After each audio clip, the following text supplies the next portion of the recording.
after a while, for me, it kind of got to the point where it's like I'd read Quran, I'd go home. I'm not Muslim, but I'd just read it. Where did you get it from? He used to give us like Quran. yeah, the Quran translations ones, you know, on the Quran, you know, back in the day, you kind of got like these packs of books.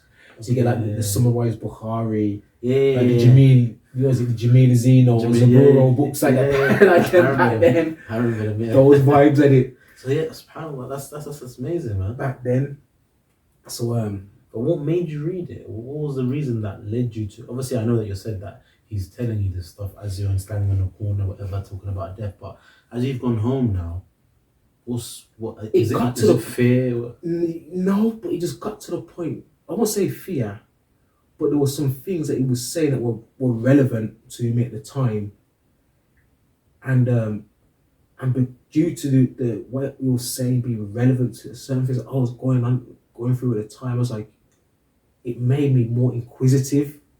Alright, then let me just. I've got the book. Let me just open it and see what it says. Edit. Yeah. You know what I'm trying to say. So I'm reading it, and wasn't going in. Nothing was like It was just too much. Okay. It was too much at the time. Was it because also you had other things? Yeah, but I think at the time, not just that though. Like that, where that kind of society that you grow up in, like you don't hear about, like back then. Islam's a lot more prevalent now. Like for somebody to take a shahada, it's nothing. But back then, it was a big thing. 2000, 2001, 2002, like people taking shahada. It's like what you do, like blood. What you do, like Islam was like a Asian man thing. Like like black people don't take shahada. It was, and even like I'll go back to my area now. Yeah, I kind of get that vibe from some people that I used to be around up until now. They just don't get it. Okay. But back then, it's like people don't take shahada in Birmingham. Like that's like, you know. And if you do, and if people like, it's not prevalent. It has no presence. So it's a very isolated thing to do at the time. Yeah, you get me. So there was kind of that pressure as well. So long story short, it kind of just got to the point where I just within myself, I just kind of knew it was the truth. حركاتهم وهمومهم وعزومهم لله لا للخلق والشيطان نعم الرفيق لطالب السبل التي تفضي إلى الخيرات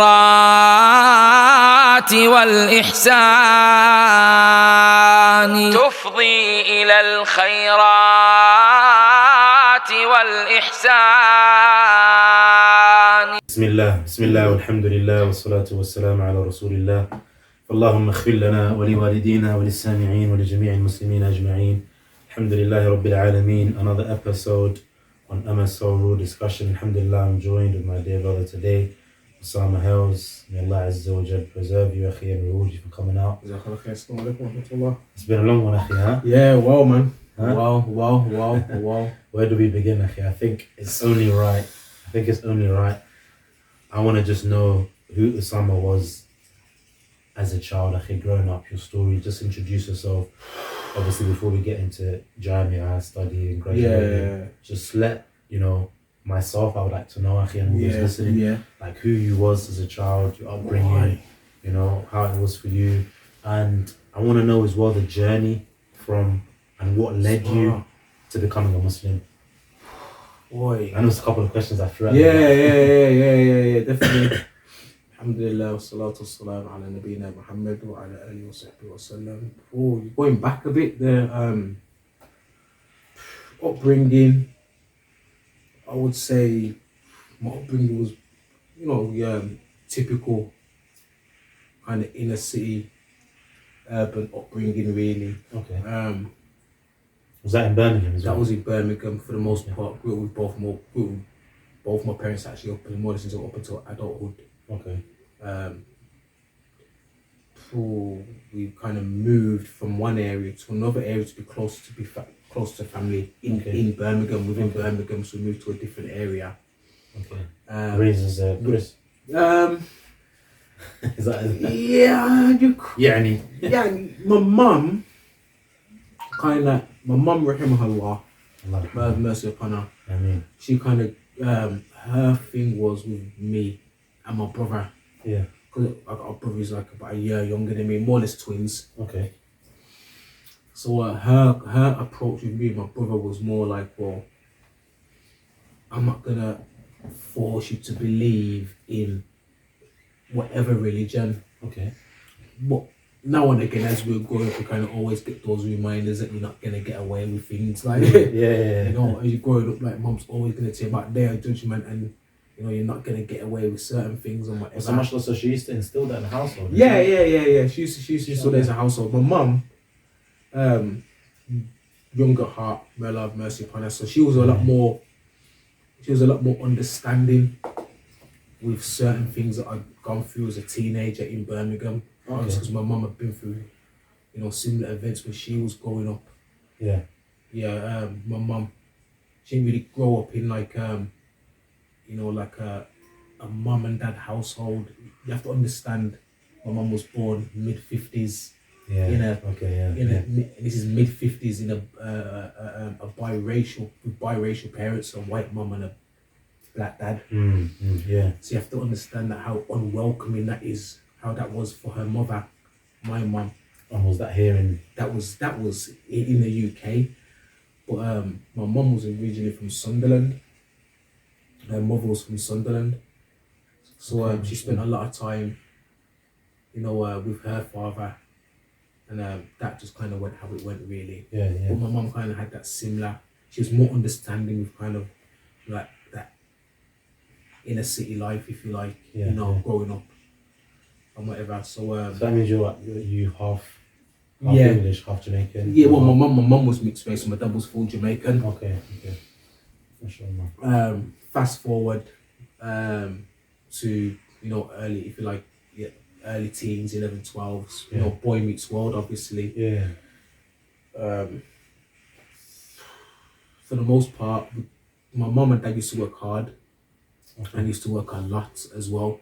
Okay. So me and my brother, we never really spent a lot of time with our parents, if you like. Dad was always working. To this day, he's always working. My mum was working at the time in Asda, actually in Small Heath when it first opened. Yeah, you know, the Asda in Small Heath. She was one of the first, the main one. Yeah. So she was working. She used to work a lot as well there. So for the most part, me and my brother spent our time, you know, in the house. Not alone as young kids, or would probably spend a lot of time, or most of our time we spent just with like elder cousins and stuff like that. Okay, other family members and stuff like that. The other aunts here and there, but for the most part, we just kind of just get stuck with my cousins. But how was that for you? Like thinking back now, looking at it from bird's eye view, did it have an effect on you, or you just got on with it, or? Yeah, I think it has had an effect on me in my way, in a certain way, in a positive way, because not spending that much time around my dad and understanding what he was doing for me and my brother at the time. Yeah.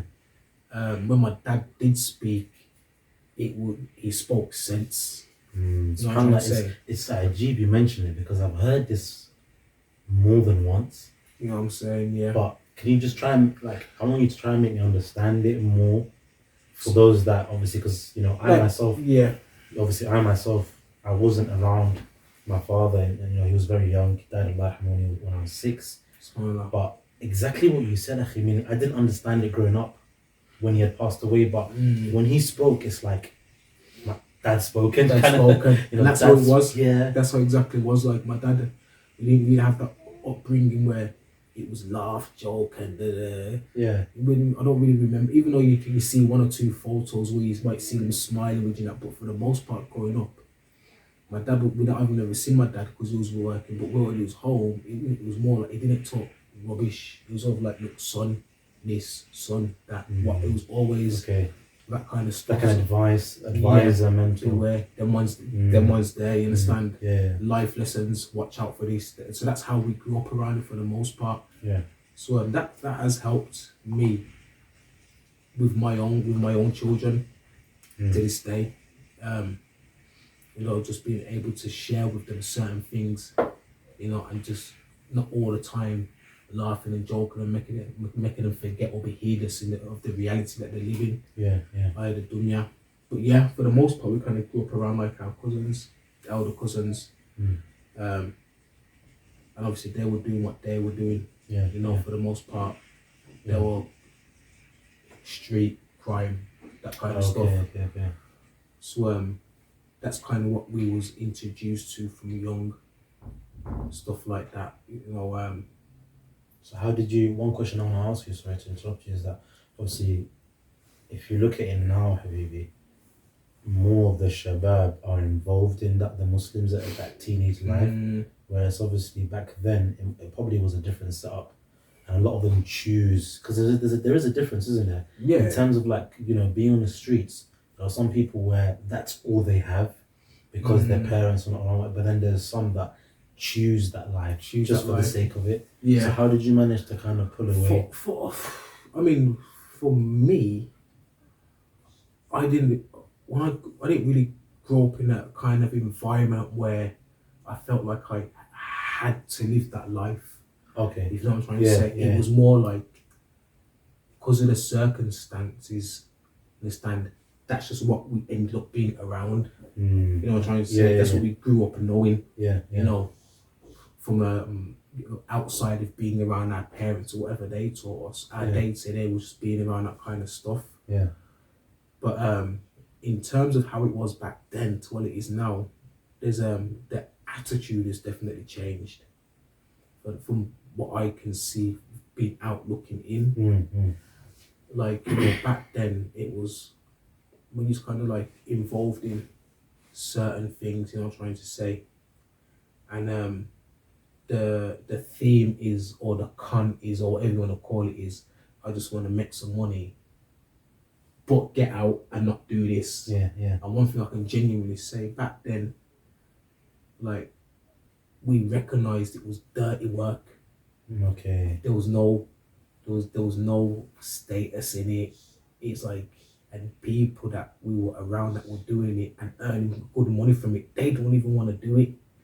You know, trying to say, so it wasn't like a respected thing. Nah, it was just a means to get out to something else. I just want to buy my house, you know. and this is the only kind of way. And so they get, once I own a house, I'm out. That was a vibe, you know. It was dirty work, you know, and it was literally dirty work, you know. I'm trying to, so nobody really kind of like enjoyed doing it. It's not like we see now where it's glamorized and whatever. It weren't that.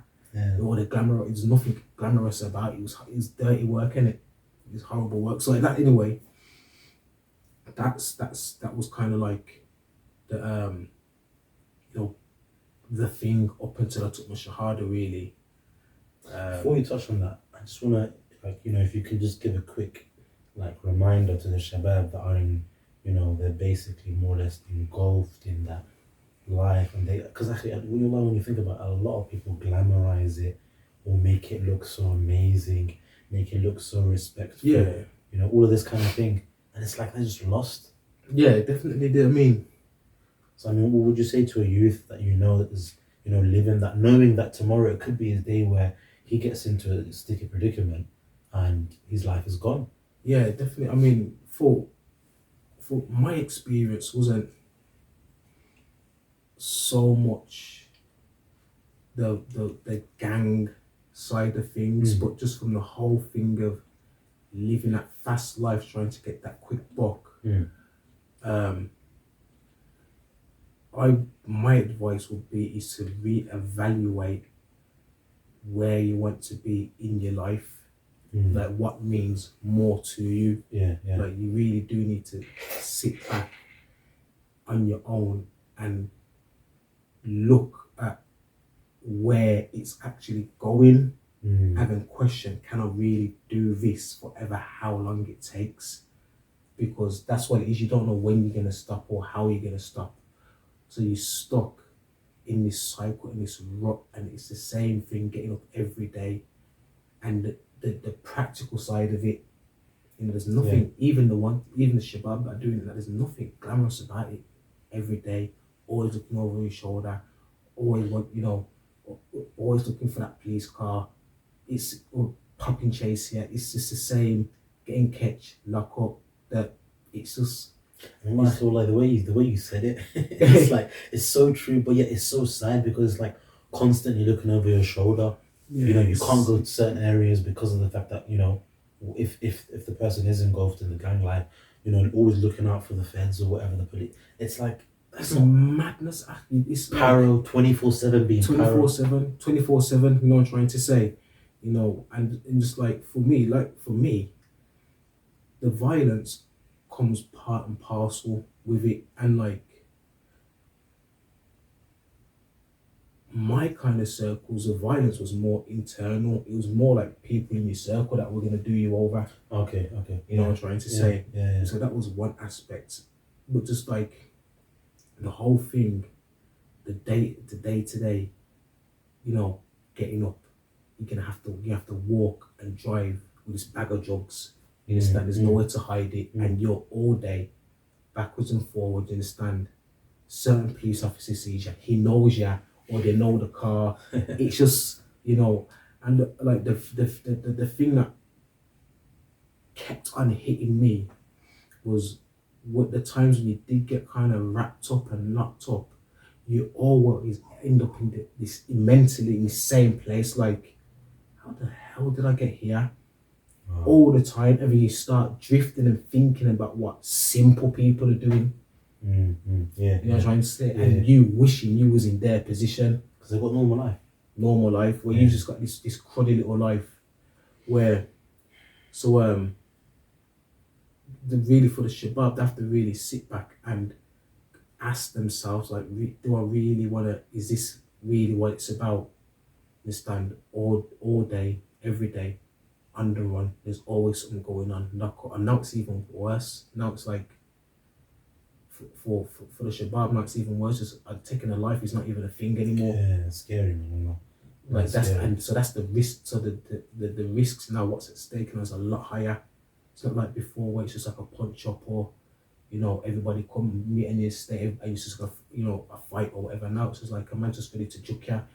And I wish we can go back to that though, man. I wish the shabab could, because I think it really, I remember like even in terms of high school, same thing this is when it was starting back 10, 15 years ago. Yeah. Teachers would be like, why can't you kids be men? And shit like that is like, why do you have to go and carry a weapon to someone? If you had an issue, and then they'll tell us like their stories back in the 60s, 70s. Yeah. Like, if we had an issue, go to the park, scruff it up, finish. It ends in the park. Once you walk out, the winner and the loser, it's like it ends in the park. But it's like now, it's like it goes beyond, and it's insane. Yeah, definitely, man. So this what's at risk is a lot higher now. Because for kids now just to walk around and juke somebody, or to be killed or whatever, it's like when you hear about it, it's like another one. It's literally like that now, which is that's a big shame. Yes. Especially when for us as Muslims, when we know the reality of the hereafter. You understand? Allah Azza wa Jalla describes it in the Quran. You understand? When death comes to you, baghta, it's out of the blue. And next thing you know, it's just to the barzakh. Yeah. It's true. So and just like the ayah, that whoever kills in English, a person takes the soul as if it's taken the whole of what? The whole of mankind. Whole of mankind or not? So and look, imagine that for a burden. Wow. Imagine that as a burden. So really, like, and we're not saying then you have to sit back and start thinking about religion, but for the shabab to begin with, you have to start thinking, then is this really the life I want to live though? That's what you need to start. Is this what I really want to do? Yeah. You know what I'm trying to say? Yeah. Especially when the stakes are high. Like I said, we as Muslims know the reality of this life. We've been told about it hereafter and its descriptions and so on. So it's all about the shabab really, and not just sitting down and thinking about it, but you have to actually be. Yeah. Like is this like do I really want to lose? Like, do I really want to lose my life? You know, do I really want to spend the next 14 years, you know, behind bars in jail? You understand? You know, when that time you could be using to do other things. You know, it's something constructive, productive. And you know, a lot of the kids, man, the Shabab now, it's a shame. I remember I used to live in an area with my family, and we kind of had some, like, if you like, roadmen or Shabab around us or whatever you call them. And I think they were just kind of having one of their night stuff. I think I had some trouble with some neighbours or something like this, and I think some of them were a bit drunk and whatever, you know. So they ended up getting in a ketchup and blah blah blah blah. And one thing, and I was kind of just like, we've obviously heard the noise and woke up, so I've kind of just gone to the kitchen window, had a look, and despite everything that was going on, one of them actually said something that just made me think. Like, so it's like, you know, I'll die for my, you know, for my boys and whatever. Okay. And I just thought to myself, and I looked and I thought, you don't even know life. Yeah. You know, one about kids that are 40, you're gonna die for your friends. You don't even know life. You even know what it's like to have a wife and have kids. Yeah. You've not experienced, and you're already talking about dying for somebody else. Yeah. It's not, you have no affiliation, no nothing. So it just shows you the level of misguidance and the level of heedlessness of the reality of the life that's actually affecting the kids now, man. It's true. Definitely. But I think now as well, with the whole social media and stuff like that, it drags them away from reality. Definitely social Keeps media. them distracted. Definitely. And you know, the menu of the day is easy getting it. When it comes to social media, you've seen everybody, you've seen all these people who have got all this stuff around them, you know, trying to say it looks attractive. And I think that's also, subhanAllah, like it looks attractive, but it's also a trap from the shaitan, where you're looking at someone got, you know, so much on show with regards to, you know, the dunya. Definitely. You can't get it because maybe your parents are not in that financial place to get it for you, and you don't have a job, you're in GCSEs, high school, whatever.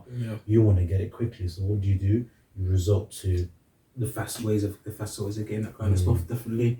And from the other aspects, I think, you know, for some of the Shabab, it is genuinely difficult for them. I have been brought up or are in difficult situations. You know, so first and foremost, may Allah guide them. So you can say, guide them to Islam and guide them to Tawheed, guide them to Sunnah, and so on. But you have to really actually think about, I mean, we're living in a time of opportunity as well. Like, you know, you can come away from that with something. I think it takes courage, character. Of course. Because if you're in that circle, let's say me and you are in a circle, and we got 8 other, you know, guys our age, or even some, you know, old elders as they call them, isn't it? Like, always kind of mentoring us to keep on doing this, selling us these dreams. It takes a lot of courage for you or for me as an individual at that young age to step away, and break out. And come out of the bubble, because it is a bubble to break out. You know what I'm trying to say? It needs character as well. Definitely. So definitely. I think there should be more workshops as well, like more stuff out there for the Shabab by the, you know, communities, like, of course, from the brothers and Masajid and whatever, to kind of be like these kind of mentors, because I feel like a lot of them actually just need, some of them, they just need someone to listen to. Someone to listen to them, sorry. They need an ear. You know? That's true. And that's not even surprising. Because who listens to them these days? Exactly. And it's like sometimes you see that the parents don't give them that time. The parents too busy trying to put the bird on the table, forgetting that being a parent is not just that. You know, and then it's like, obviously, because they don't have anyone, their role models are that which they're exposed to. And more or less, they're not good. So they don't get to I think because of the circumstance that some of them live in, it's like you said, it takes personality to come out of it, but because of the circumstances that a lot of the Shabab that they live in, whilst they're conscious that there are a lot of other individuals or other whatever they can, I won't say taking as an example, but take a lead from, if you like, you know what I'm trying to say. Yeah. I think because of the way the situations turned out for them, whether it be like the area they live in, the government and the under, whatever you want to call it, a lot of that stuff just seems bad. It just seems so far and unattainable. And because they're kind of like in this dress, if you like, and in this mold and whatever, for some of them, probably can't even see themselves changing, because that changing reality. So when we became Muslim, like, it's like it's impossible, kind of. Bro, actually, I remember the first time I wore a koof. I remember the first time I wore a koof, and I wonder, was like, "Actually, you wearing a koof, blood?" Like it was a big thing, innit? You know, I'm trying to say, to forget a fold and a beard and all that. Yeah, like just koof, wearing it. The koof was because it represented, no? Yeah. You know what I'm saying? Why? Because that other way, it can seem ba'id, it can seem far, innit? Yeah, definitely. It can seem far, but I think going back to myself, I think that a lot of the shabab, especially the Muslim shabab, they need somebody to definitely just listen to them and hear them out instead of just being just solely being dictated to and told. I think they need someone to show them understanding. I think sorry to cut you, but to add, subhanAllah, is that if you look at it back in the time of the Prophet ﷺ, how some of the shabab, their stage that they were at, because a lot of the, let's say, the older companions were at a stage where they're conquering lands, or they're going out to battle, or they're doing things that men should be doing, and they were productive at it. When those that are hitting that age of maturity, 14, whatever, they kind of hit it early in terms of their intellectual mentality. Yeah. So it's like they wanted to, like how you see some narrations where they wanted to go for Uhud, they wanted to go for Badr, but the Prophet said you're too young. And it's like at that age they make a decision where they're ready to go to to do something which it takes them. You can imagine the mind frame of like exactly the mind state as well. Yeah, definitely. But I think also at one point as well is that's one stage, the fact that us, I think, as individuals or Muslim community at a certain age, we need to show them an example. In order for them to kind of be like, okay, I want to replicate that person and kind of go the path that he's gone. They've gone, definitely. And also, the point I think which is really, really crucial is giving them responsibilities and opportunities to kind of be involved in things, not treating them as children because he's only 14 but making them push that age limit up a bit, that boundary. He's 14, but make him do something that a 20-year-old should do in terms of meaning. You know what I'm saying? Yeah, definitely. Definitely. Yeah, meaning, and that would help as well because I think a lot of kids or youth, not kids but youth as well, they relish. Even when we were children, you kind of liked being given that sense of responsibility or that big job to do when you was a kid, innit? And stuff like that. You know what I'm trying to say? So I think that's definitely a good thing to do with them, and that will obviously keep the shabab busy with khair. It will, definitely. And something constructive at the moment, but I think for the Muslim shabab, I think as elders, we kind of do need to take responsibility in giving them something to do. Keep busy with it, because when a youth is got so much freedom, of course they're gonna end up being on the streets. Definitely. Definitely. And just what we were saying earlier, man, like Allah musta'an, like the way the dunya now is maftuh, like definitely. It's not like if the youth now don't have anything to do with that they've got plenty of stuff that they could be getting on with, plenty of haram and things that Allah Azza wa Jalla is not necessarily pleased with. 100%. So I think that's a message to all those that have like a capability or position in the community to try and include them, make changes, and definitely you need that. It's needed. It's needed because you see the same story all the time. Like brothers or sisters in the masjid or whatever, good family, but you look at those kids. So you seen them, you grew up seeing them in the masjid, memorizing Quran, stuff like this. Next thing you know, 13, 14, 15, boy meets world, Yeah. you know, on the road, you know, some of them end up in some difficult positions, if not dead. Yeah, definitely. Musta'an. So I think there has to be like a different, I think the approach needs tweaking. I think the days of just having our children in the masjid memorize or whatever, and not really facilitating a balance. So Yeah. when they meet the world, they're not shocked by it, you know, or they're not, you know, just taken in by all the glitter and the stars of it, you know, I'm trying to say. They kind of just take it on board and just be cool with it. But I think actually, what about you? You hit it there. Just that balance. making you facilitating the balance from early yourself. Yeah, it's important. It is important. Definitely. But yeah, going back to what you were saying, so yeah, I wanted to know your story. How did you enter Islam? Have you ever drifted off? Like, how old are you? What was the reason? I was just like 2002, 2000. So it kind of came out of the blue.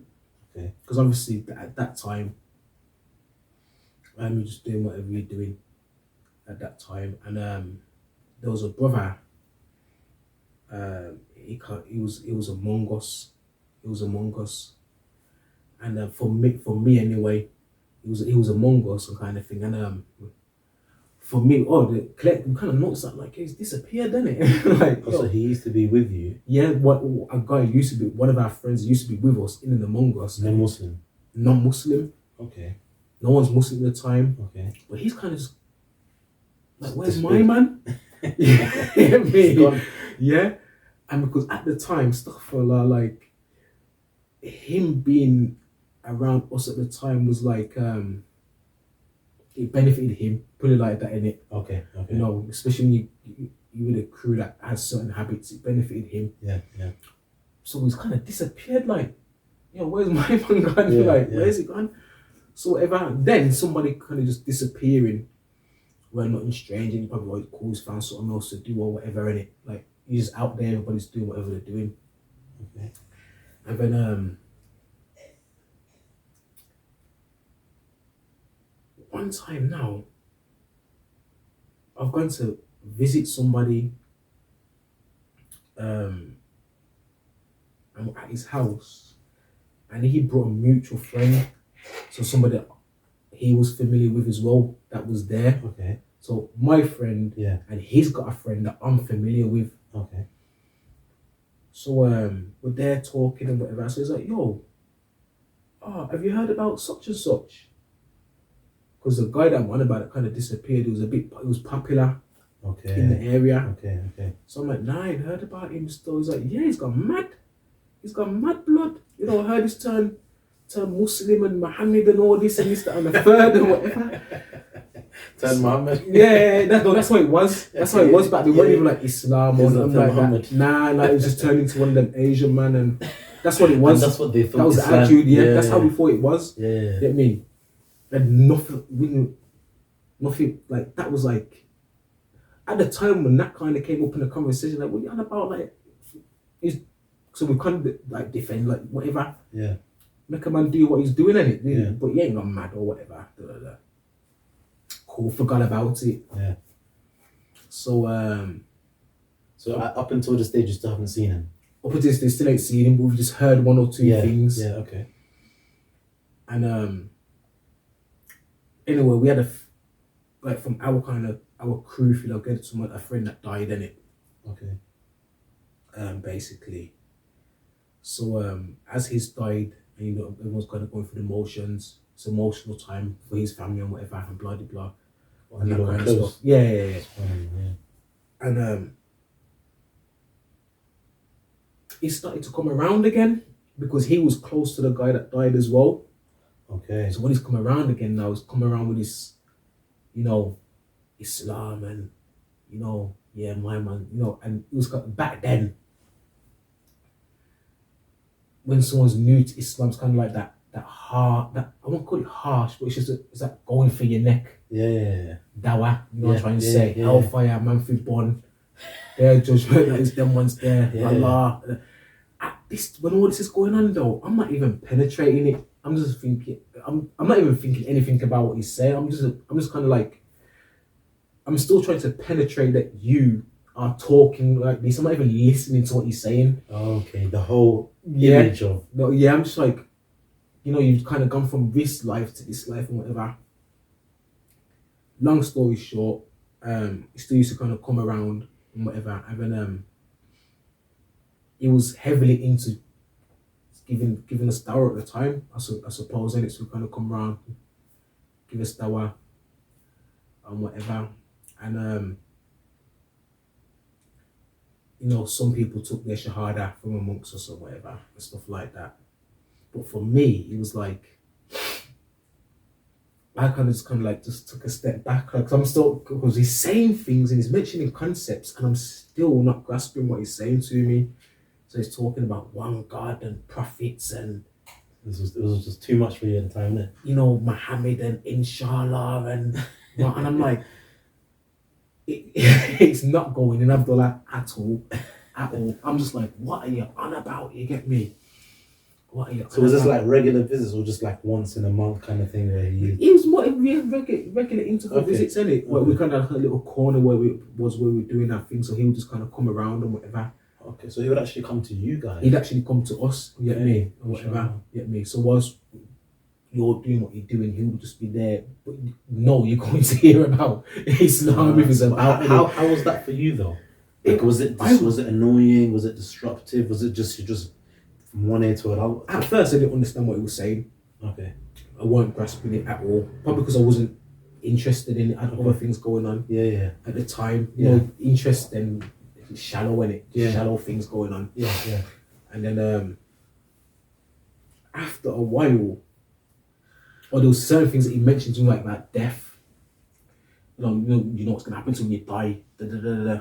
So did that kind of those kind of things started to happen, and plus there was things going on around us at the time where like, alright, then now you have to think about death. You know what I'm trying to say, because it's coming close. Whatever you're doing, it's coming. So the times I'd actually go home and I'd actually think about death. What he said. Yeah, and what he was thinking and what he was saying and whatever. So bear in mind, this is over a course of a year or so. You know what I'm trying to say? So I think I was getting down for about a while before, That's a long time. for a while. And that shows he's persistent as well, yeah, he's a persistent brother, mashallah, at the time. So after a while, for me, it kind of got to the point where it's like I'd read Quran, I'd go home. I'm not Muslim, but I'd just read it. Where did you get it from? He used to give us like Quran. the Quran translations ones, on the Quran. Back in the day, you just kind of got like these packs of books. So you get like the summarized Bukhari, the Jamil. The Jamil Zeno, Zaburo books like that. Like back then. I remember those vibes in it. So yeah, subhanAllah, that's amazing, man. Back then. So but what made you read it? What was the reason that led you to? Obviously, I know that you said that he's telling you this stuff as you're standing in a corner, whatever, talking about death. But as you've gone home now, is it fear? No, but it just got to the point. I won't say fear, but there were some things that he was saying that were relevant to me at the time, and due to the what he was saying being relevant to certain things that I was going through at the time, I was like, it made me more inquisitive. Alright, then let me just. I've got the book. Let me just open it and see what it says. Edit. Yeah. You know what I'm trying to say. So I'm reading it, and it wasn't going in. Nothing was like It was just too much. Okay. It was too much at the time. Was it because also you had other things? Yeah, but I think at the time, not just that though. Like that, where that kind of society that you grow up in, like you don't hear about, like back then. Islam's a lot more prevalent now. Like for somebody to take a shahada, it's nothing. But back then, it was a big thing. 2000, 2001, 2002, like people taking shahada.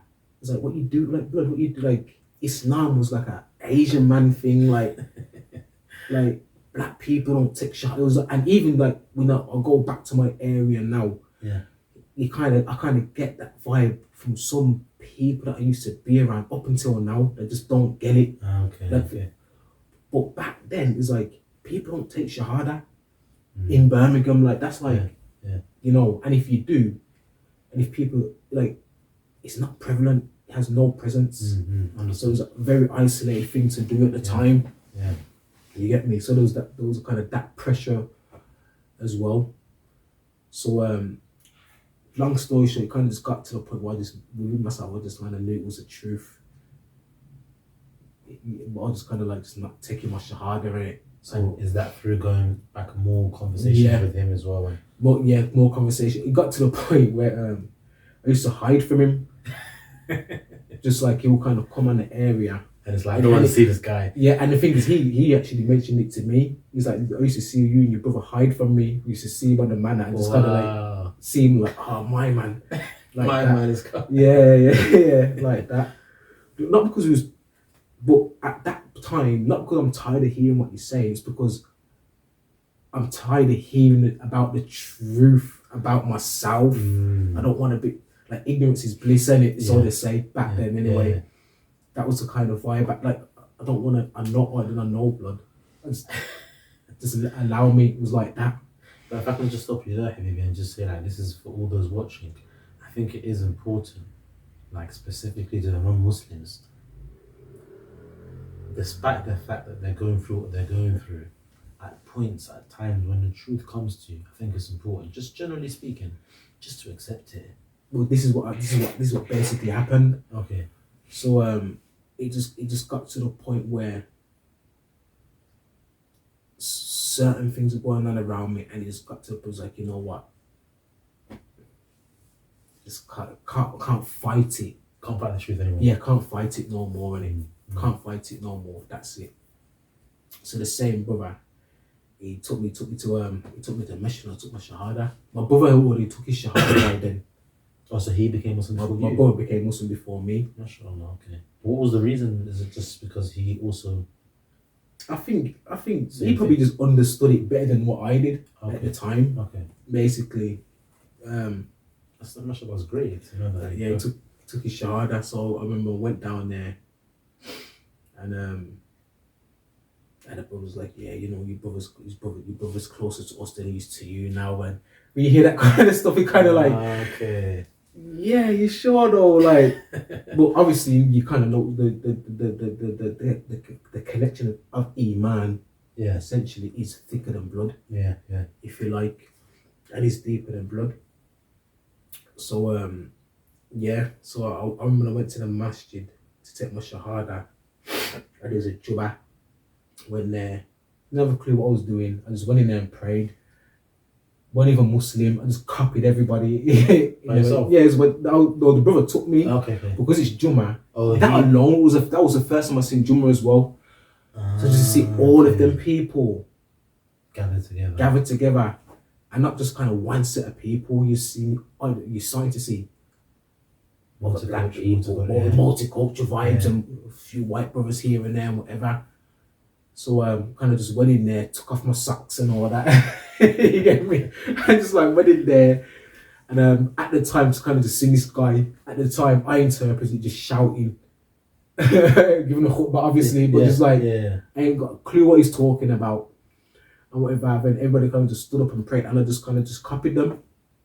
And then right after the Jummah, I just took my shahada. How was the feelings for you at the time? Was it emotional? Was it just... I won't say it was... Was it surreal? Was it...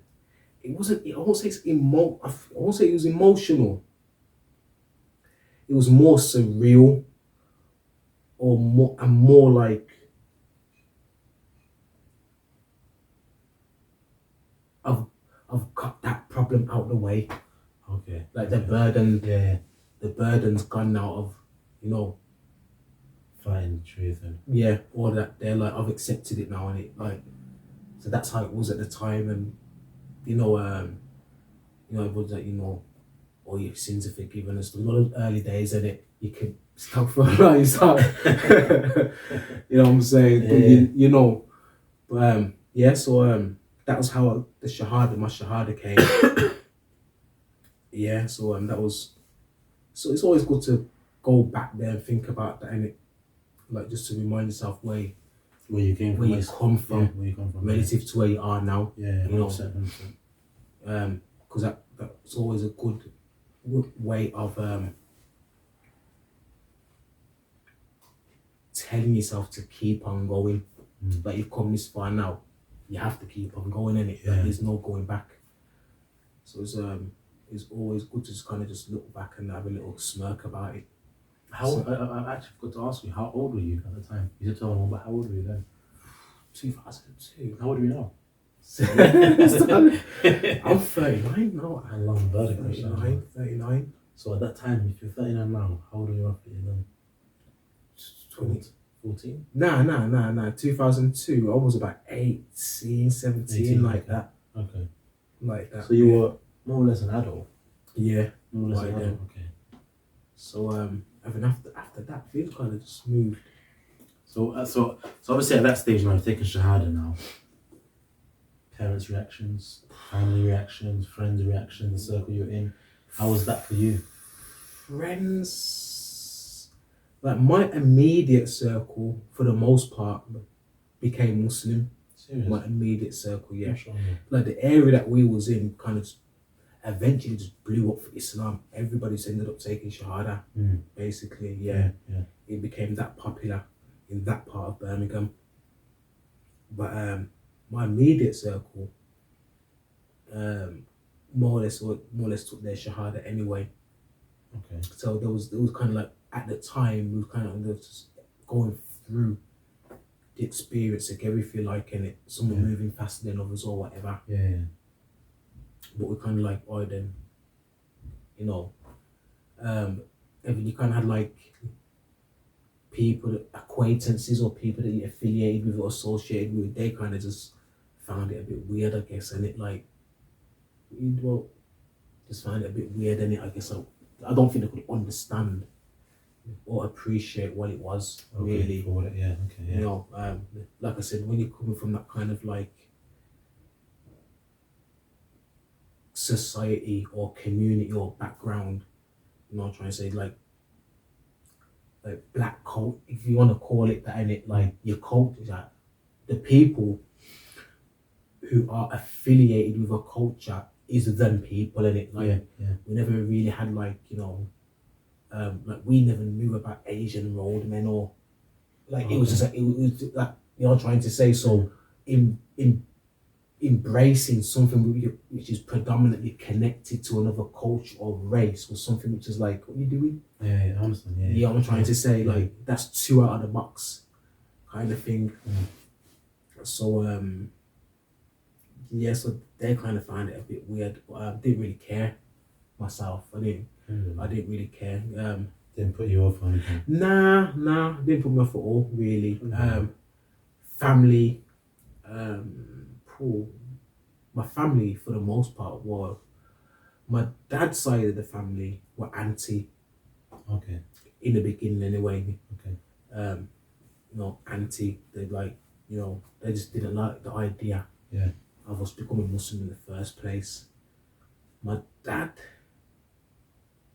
I think in hindsight, he likes it, and it relative to how we were back then. I think he knows it's worked out for the better. Yeah. My dad's kind of that kind of thinker. He's not really an emotional person. Okay. Kind of thing, you know. I remember when he said once to me, like, if I could have just become a better person, but just not through Islam, or it was kind of asking the question, and it kind of thing. But it's, you know, it is what it is. My mum at first, my mum, like I said, the way my mum brought us up was like, oh God, I'm not going to force you to do this. But when we became Muslim, she weren't really feeling it. Oh, she wasn't? Nah, like me and my brother were kind of feeling the heat in the house for a moment still. So we kind of had to move out and whatever, and that kind of stuff. How was that for you? Wasn't that tough at the time? No, it weren't really tough because we spent a lot of time outside anyway. Okay. You know what I'm trying to say? So just to kind of just like, you know, stop at a man's house or something for a night or two or whatever. You get me? It just weren't a thing. But at the same time, it was a bit different because you always know that at some point you are going back home, innit? But the problem is when we actually had to move out, we ended up in a hostel. You know what I mean? Like, you can't go back home. You're just in the hostel. Yeah. So it was a bit different. But my mum, alhamdulillah, she ended up taking shahada anyway. After all that. How was that? What was that about? My mum, like I said, my mum was, you know, she knows how it is, and it. So my mum had a kind of a good relationship with our circle, and it. Okay. Like that. So it weren't strange, you know, for my friends to talk to my mum on a level, you know, trying to say and whatever. Okay. You get me? So it's like that. So obviously through us becoming Muslim, you know, some of my friends would tell my mum about Islam and whatever. Yeah. And my mum was kind of like, the main thing with my mum was like, she just needed to know really that Jesus ain't God, and you get me, and that was it. So it's a typical kind of. Yeah. So once that was explained to her, you know, and then she's kind of just seeing how people are changing for the better and so on. Obviously my mum had things going on in her life as well. Mm-hmm. So yeah, I wasn't actually here when she took shahada. I was actually in Saudi. It's fine. When she took when she took a shahada. It must have been very good feeling for you, innit? Emotional kind of happy feeling. It was to come back and like, yeah, you know what I'm trying to say. I wasn't in the Jamia at the time, by the way. I wasn't in the Jamia. Okay. Yeah. So This is after. This was before 2005. Okay. Around them times. So yeah, it was nice, mashallah. It was mum, like that's because obviously for us or reconverts, it's like your parents coming to Islam's like a big thing. It's a main thing, isn't it? Yeah. Like mum and dad coming to Islam, you know what I'm trying to say. So so that's always something that I've kind of been, you know, proud of, if you like. Yeah. Like happy about. Yeah, of course. Always. From the day that she did it up until now. May Allah have mercy upon her. Amen. So yeah, alhamdulillah, you know, the main thing, alhamdulillah, she died as a Muslim, alhamdulillah. So that's the main thing. That was the main thing. Can I ask you a question? Upon what you just mentioned now, a Muslim now, a revert accepting Islam and entering Islam, what's the main thing that they need? Looking at every single scenario, because obviously I can't tell you one, because then I have to tell you the other just to be fair, but let's say they've come from a background of whatever they've come from. What's the main things that they need in order to keep them going and just not make them go back? Because a lot of them, you see them in the beginning, they take those 10 baby steps forward, but then an event can happen or something can happen because they weren't grounded with foundations. They'll just go back 20 steps. Some of them even, you know, leave and apostate. So in a nutshell, what do they kind of need? I think, because I think that's important. You see a lot of people taking shahada. It's a great thing, but it's like they just end up disappearing. It's hard to put it into it's hard to pull it into an advice, but I'll try and give some lessons from what I. But no, I don't want it for an advice. I'm talking about for those that are given da'wah. Oh, giving da'wah. Yeah, not for them themselves, because obviously for them themselves, everyone's got different scenarios. I'm talking about let's say now you're a revert. Yeah. And I can ask you that now because obviously you've gone through whatever you went through. But like, what would you have needed, or what would you say should be there as like a package? You know, like when you go, for example, Umrah, there's certain things that make your Umrah trip a beautiful experience, or when you go for a journey or you travel, whatever. So as a revert coming into this beautiful religion, like what kind of package should they kind of have, you know, set up for them where it can actually be practical? We're not talking about but you know, one of the things that helped me a lot is that I was introduced to brothers who were active within the religion, but they came from similar backgrounds. Okay. So there was because one thing that can happen when you take your shahada, you get this sense of loneliness. You don't feel like you feel like it's it's just to you, especially back then anyway. People went I think it's still the people same. weren't in a rush to come to Islam. Yeah. So But I think that sense of loneliness still exists. Yeah, definitely. So one thing that kept me from feeling that was just being around brothers that came. It just happened to be the case that the brothers I was around actually just came from a similar background. Okay. You know what I'm trying to say? Yeah. So there was it wasn't just like a religious thing while I'm with it, but there was that social element as well in it. Like we can talk on a level, we can still laugh and joke, but there's lessons here as well. Understand? Okay. So whilst all that was going on, they would just teach us about wudu and tahara. So can you what you're saying is that they would chill Chill. with you, chill, but Whatever. then at the same time they'll bring in some sort of Run a tea, run a piece of element, whatever, and it was just that kind of vibe, and it was like a chilled, social, like a man them kind of vibe. I think there needs to be more of that. Yeah, but a man's running the lesson at the same time. So it's not like you're just sitting there listening to the lesson. Okay. It's a vibe. So it's not like a proper like set up lecture kind of. Not like that. So we would go to the brother's house every Saturday morning, and that was just something I used to just love doing. I used to look forward to it Saturday. But was that Saturday morning for a lesson or just to chill? He was just invited to his house. Just come to my house. It worked. Okay. So that was the kind of vibe at the time. But we just go to his house. He'd have a tea ready, some biscuits. Yeah. He's like, right, brothers, this is what we're gonna do today. I'm gonna teach you about what breaks your wudu. Get me? That's nice. Like that. Serve the tea, a bit of joke as well. So this is the first one. Boom. And he's just running it through the link up like that. Okay. So that was nice. So the chemistry was all there. It was already there. But I think the thing that helped as well was just the fact that they've kind of come from similar backgrounds. So you can what's the word? You can relate basically.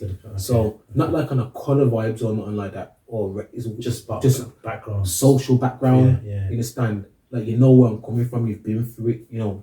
So they always could give the advice and it, tell you what to watch out for, how to watch out for it, what you should look into, what you should do. And it was them, if anything, for the most part, that is probably why I ended up in the Jamia in the first place. You know. Wow. Yeah, just off through them little gatherings. And obviously it gave you that kind of more love to want to further your knowledge. Definitely. That which you're okay. Definitely. So after that. And how old were you that time when you were going? Is it still like 20? Or was there a gap? I think wait there. I think about then, 2002, I must have been about 17, like that. Yeah, around there. So I was still pretty young about then. Okay. And then at the time, one of my friends was like, yeah, you know what? What it was, there was one of the brothers. He happened to just have a hostel by the masjid. Okay. Not for that, he just happened to be. He just got a hostel and then became Muslim. So by coincidence, the hostel that he was in was by the masjid. So all of us are kind of like, yo, let's just get a hostel here and whatever. So you could just be. we all ended up going into the hostel and whatever. So and it was close to the masjid. And it was close to the masjid. So obviously not everybody lasted any and you got a floor of about 10 rooms and one shower. Everybody's got to share the shower. Yeah, that's difficult. Yeah, so some people just end up doing their duty, can't do it. But I ended up staying in a hostel. I must have been in there for about 2 years. That's right. In a hostel.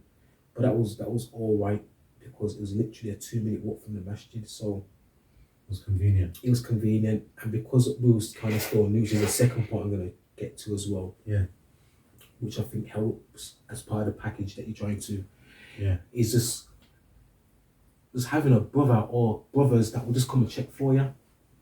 when you're not at the masjid constantly. because when I was new, and you're still going through the transition, even if you are an attendee at the masjid, you're still going through a transition, so you still have certain habits and whatever, but it's just having a brother or a group of brothers that are able to kind of look through that and understand that, still check for you. So I don't know if you remember Smiler Abdurrahman. Yeah. When I first took my shahada, he used to come and check for me in the hospital. Very nice brother, mashallah. All the time. He used to come and check for me at the hospital. If I'm not in the masjid, Abdurrahman will come, Smiler will come. Yo, brother. Me, and whatever. And he just chill, bring a book and whatever. So I think that as part of the package that you're describing, It made you feel, I think, for me, listening to you, what you're saying, it made you feel not just welcomed, but at home. Yeah. Like as if it made you belong. Because if someone's Sense of coming, belonging, if someone's coming to check for you, and there's no sort of there's no business there. I'm not coming to check for you because we're doing a business transaction.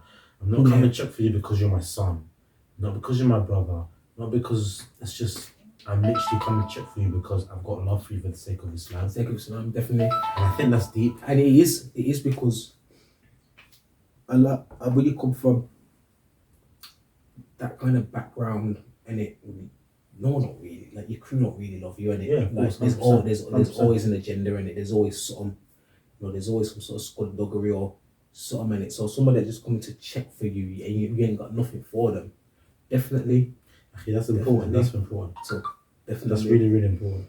Definitely, because subhanallah, you just mentioning that, I think that's something that we really lack.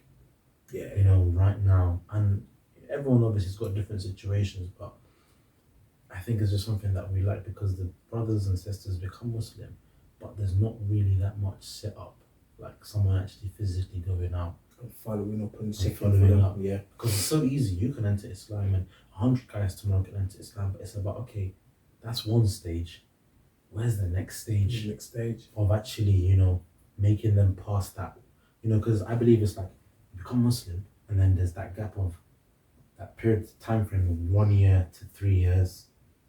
They're going to be going through a roller coaster, up and down, up and down, up and down. Yeah, definitely. The man Yazid wa Yamkus, the man goes up and down. That's just generally. Definitely. But then it's like, okay, then after that 5-year stage, now it's like they need to have another course for them to be, marriage comes in. Definitely. Them becoming a Muslim father or a Muslim husband, Muslim wife, a Muslim mother, whatever, because it's different to obviously the previous life. If they have children from the previous, them not being a Muslim, all of these stuff is like they need, Yeah, definitely they need a support package almost. Exactly. Definitely. Yeah.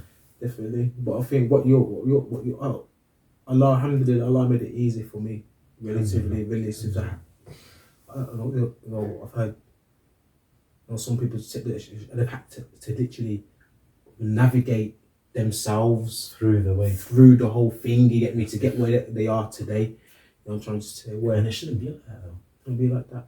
But myself, relative to that, Alhamdulillah, I had a kind of a good initiative package and a set of people around me. I'm trying to say, and so that's kind of how it all started and began.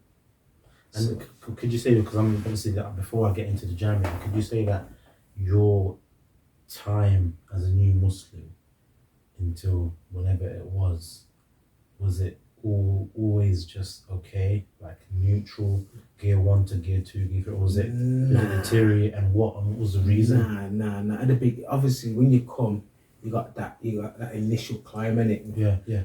But it's recognizing that there is a character called Iblis, and he from what he prays on new Muslims. Understand? Beat you down, open up certain doors for you, things like that. I'm trying to say. Yeah. So it's all about building your iman, and not just building iman, like appreciating it. But how do you do that? For me, that I think attending, because I was so close to the masjid at the time, and they had regular lessons. So it was either like at the time, it was either just like sit in my hostel room and just do whatever I'm doing in there, you know. May Allah forgive me, you know, trying to say or whatever. Because obviously during that transition period, and I just thought to myself, you know what, you may as well just go to the masjid, you know, trying to say you can't go home. You can't go home. One, you're not welcome. You got no bus fare. You're not gonna. So like, you might as well just go to the masjid. Just go to the masjid. You know what I'm trying to say. So we just go to the masjid and just sit in the lesson, and at the beginning that's just all it was. Just sitting there. You know what I'm trying to say. And that helped. And that helped a lot.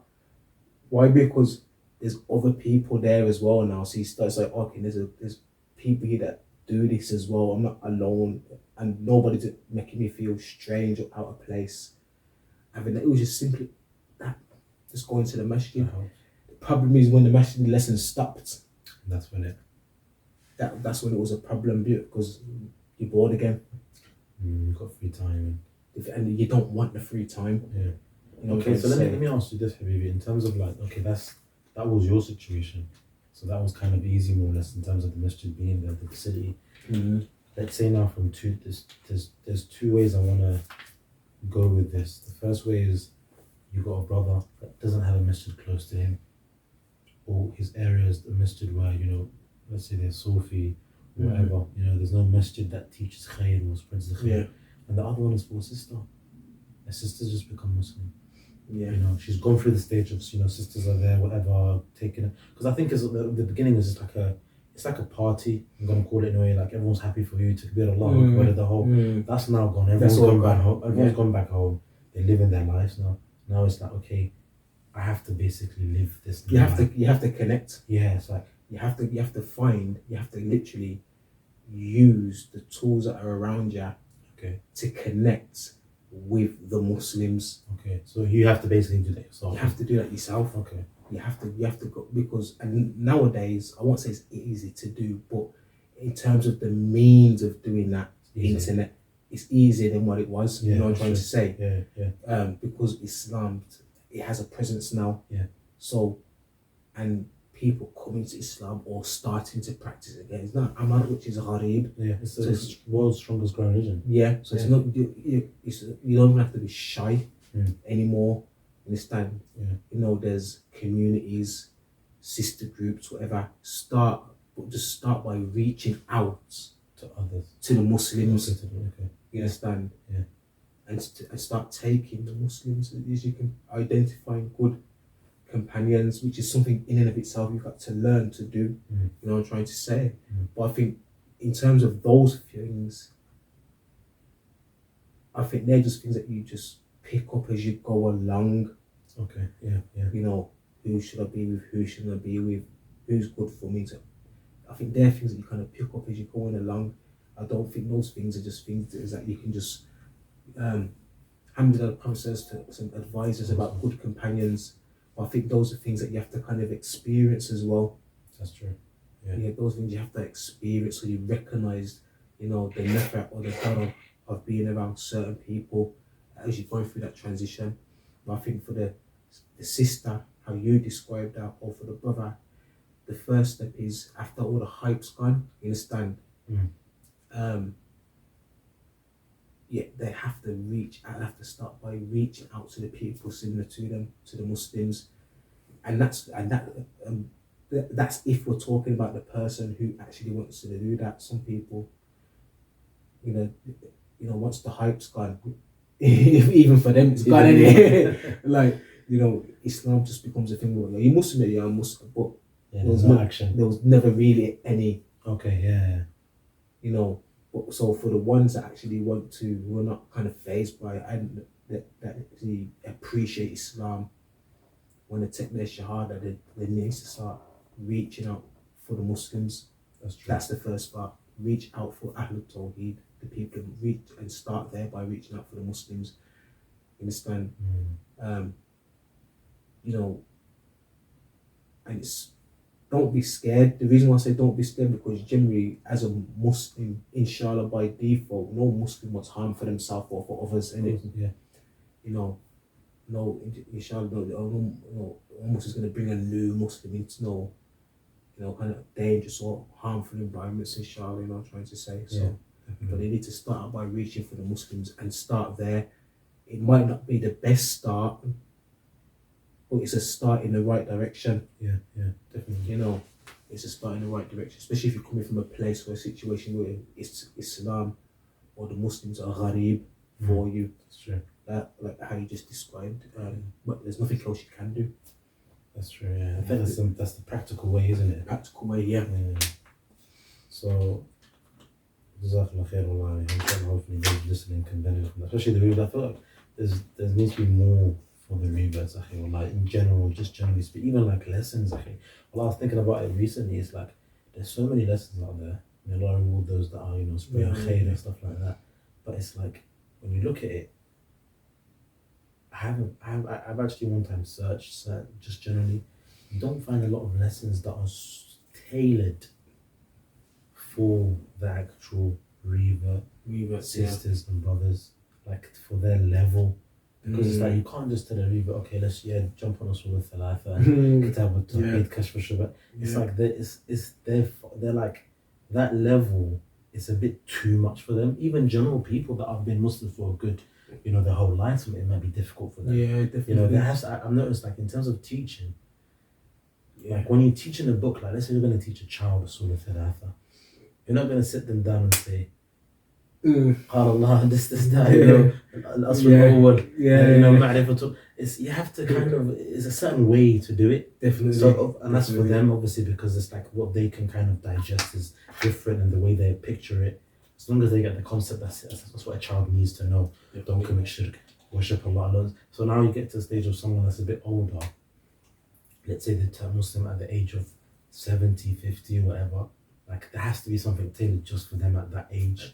And then it's like now for those that have been Muslim for a good 20 years, or they just started practicing, something that's just for them as well. So as long as they get the concept. And then now we're moving on to the reverts. Yeah. So it's like there isn't enough of these kind of methods and teaching, and it's like because the way that it's, I don't know if you've noticed it, but I one time spoke to a brother, but it's just recently, and Allah gave me a great benefit. Shaykh Salih, the Shaykh, apparently, he's got a book, and it's a book about turuq al-tadris and turuq of da'wah, so the ways to give da'wah. And he mentioned something. The brother, he gave me like a screenshot, and he sent me the book, may Allah reward him. Very close brother of mine from Sweden, subhanAllah. Sure. And he gave me the book and he said to me, Khabillah, you should read it, it's really beneficial. I didn't finish it, but I saw the bit he was mentioning, we touched on some points, and one of them was a person that's given, that, if you want to call it da'wah, whatever platform they're using, they should look into the way that the people that they're calling to, that time and what's going on around them and the environment. Yeah, and give da'wah according. Of course, we don't do anything different innovation-wise, but just the way you're basically projecting, or that whatever you want to call them to. Yeah. So it's like it can't be, and he mentioned it beautiful, and it's so true, because if you look at it from the West, specifically UK, the way a lot of people have been given da'wah, if you look at all the masajid, it's more or less the same way. For example, the book of Surah Thalatha. A brother spoke to me, and this is a revert brother. That's why I mentioned it. Not just mentioning it just for the sake of it, but a revert brother. He's been Muslim for a good, I don't know, let's say maybe 10, 8 years or whatever. And he goes to me and said he feels that those brothers that have gone out to study, when they come back, the way they teach and transfer their knowledge onto the locals in the West, it's the same way they were taught by the scholars. That's true. But there is a big barrier, there's a hedge, this big barrier in terms of those that are the common folk, general, local Westerners. When they're digesting that information, they're hearing it goes beyond them. That's true. And it doesn't really register. That's true.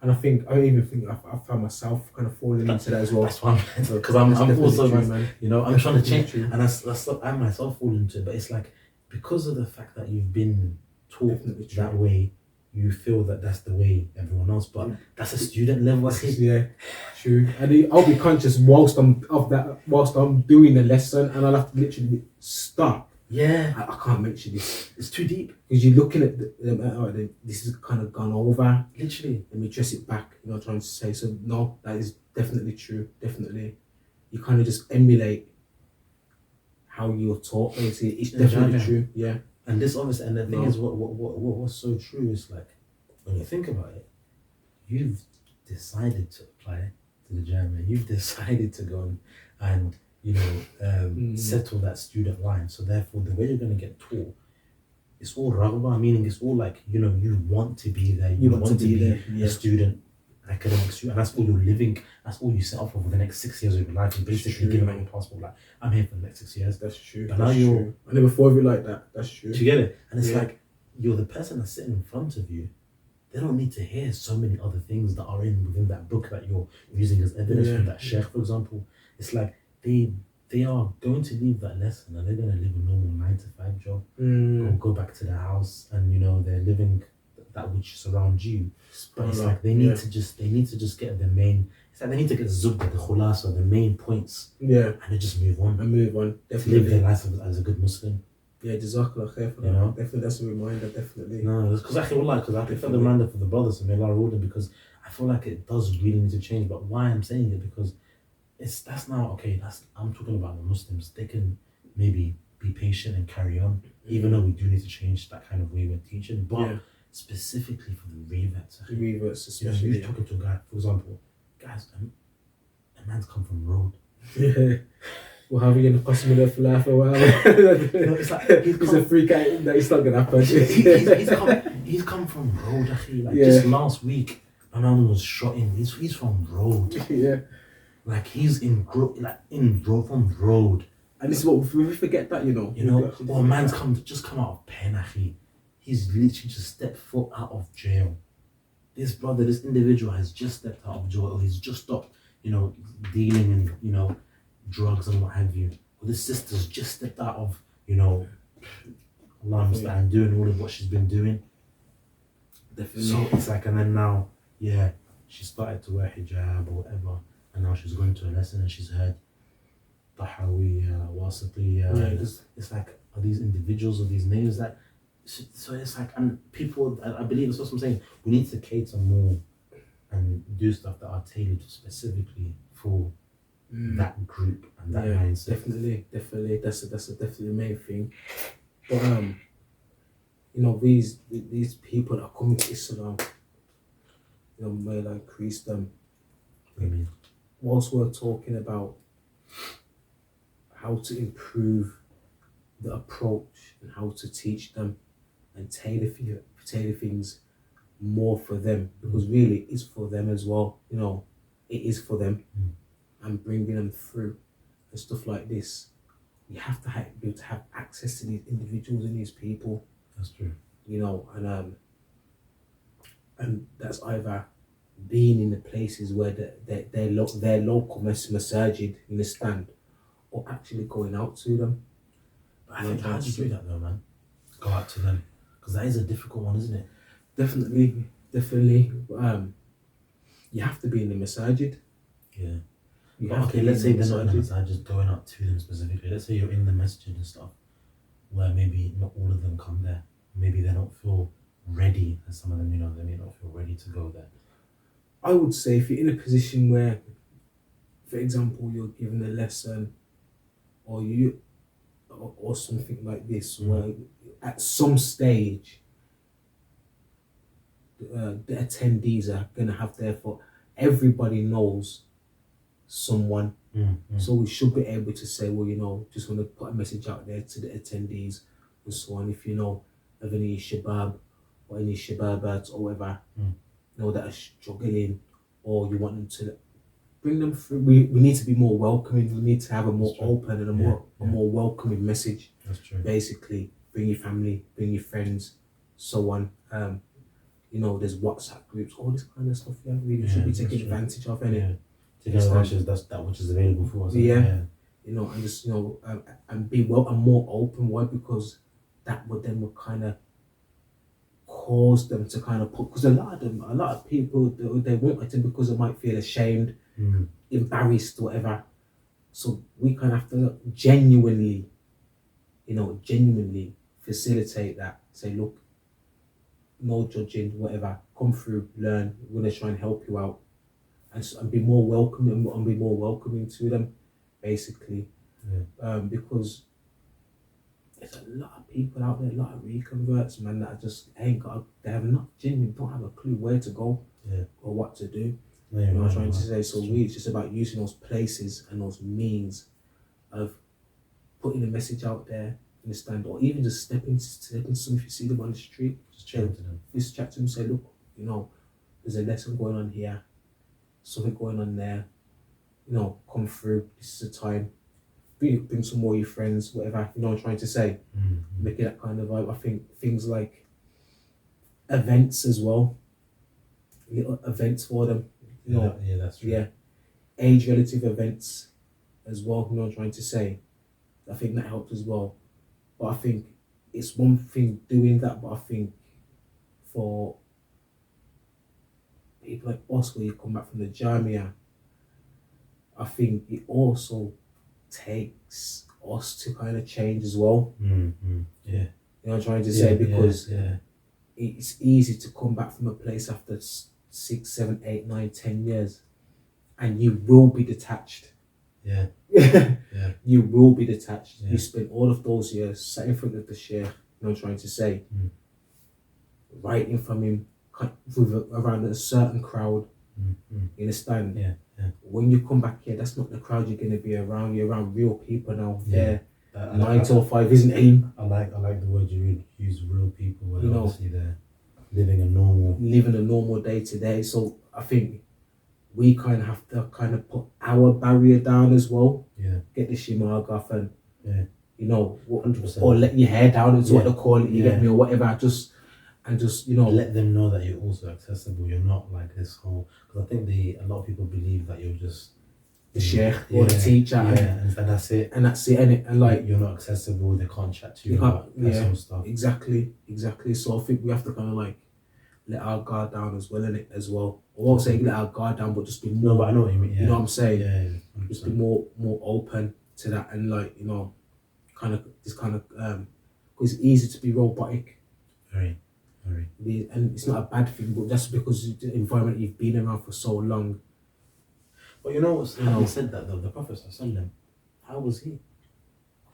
The Prophet was fluid in his approach. Exactly. So I think that's the best example, really. Definitely. In terms of the way he was with his companions, and definitely people felt easy to just go to him and speak to him. Definitely. And that's, I think, our role model that we should kind of try to be like. Definitely. And even ask after people, so I know since that were around. Exactly. And that's what we were literally taught, even by some of the teachers in Medina. Some of the guys in Medina, where's Fulan, where's such and such. You know what I'm trying to say. So that is important.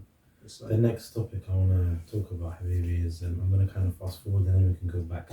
So instead of asking you how you applied and what have you, subhanAllah, the Hadeeth of the Prophet ﷺ, which is linked to my question, where إن الله لا يقبض هذا العلم انتزاعا من صدر الرجال وإنما يقبض هذا العلم بقبض العلماء حتى لا يبقى عالما اتخذ الناس رؤوسا جهالا فسئلوا فأفتوا بغير علم فضلوا وأضلوا.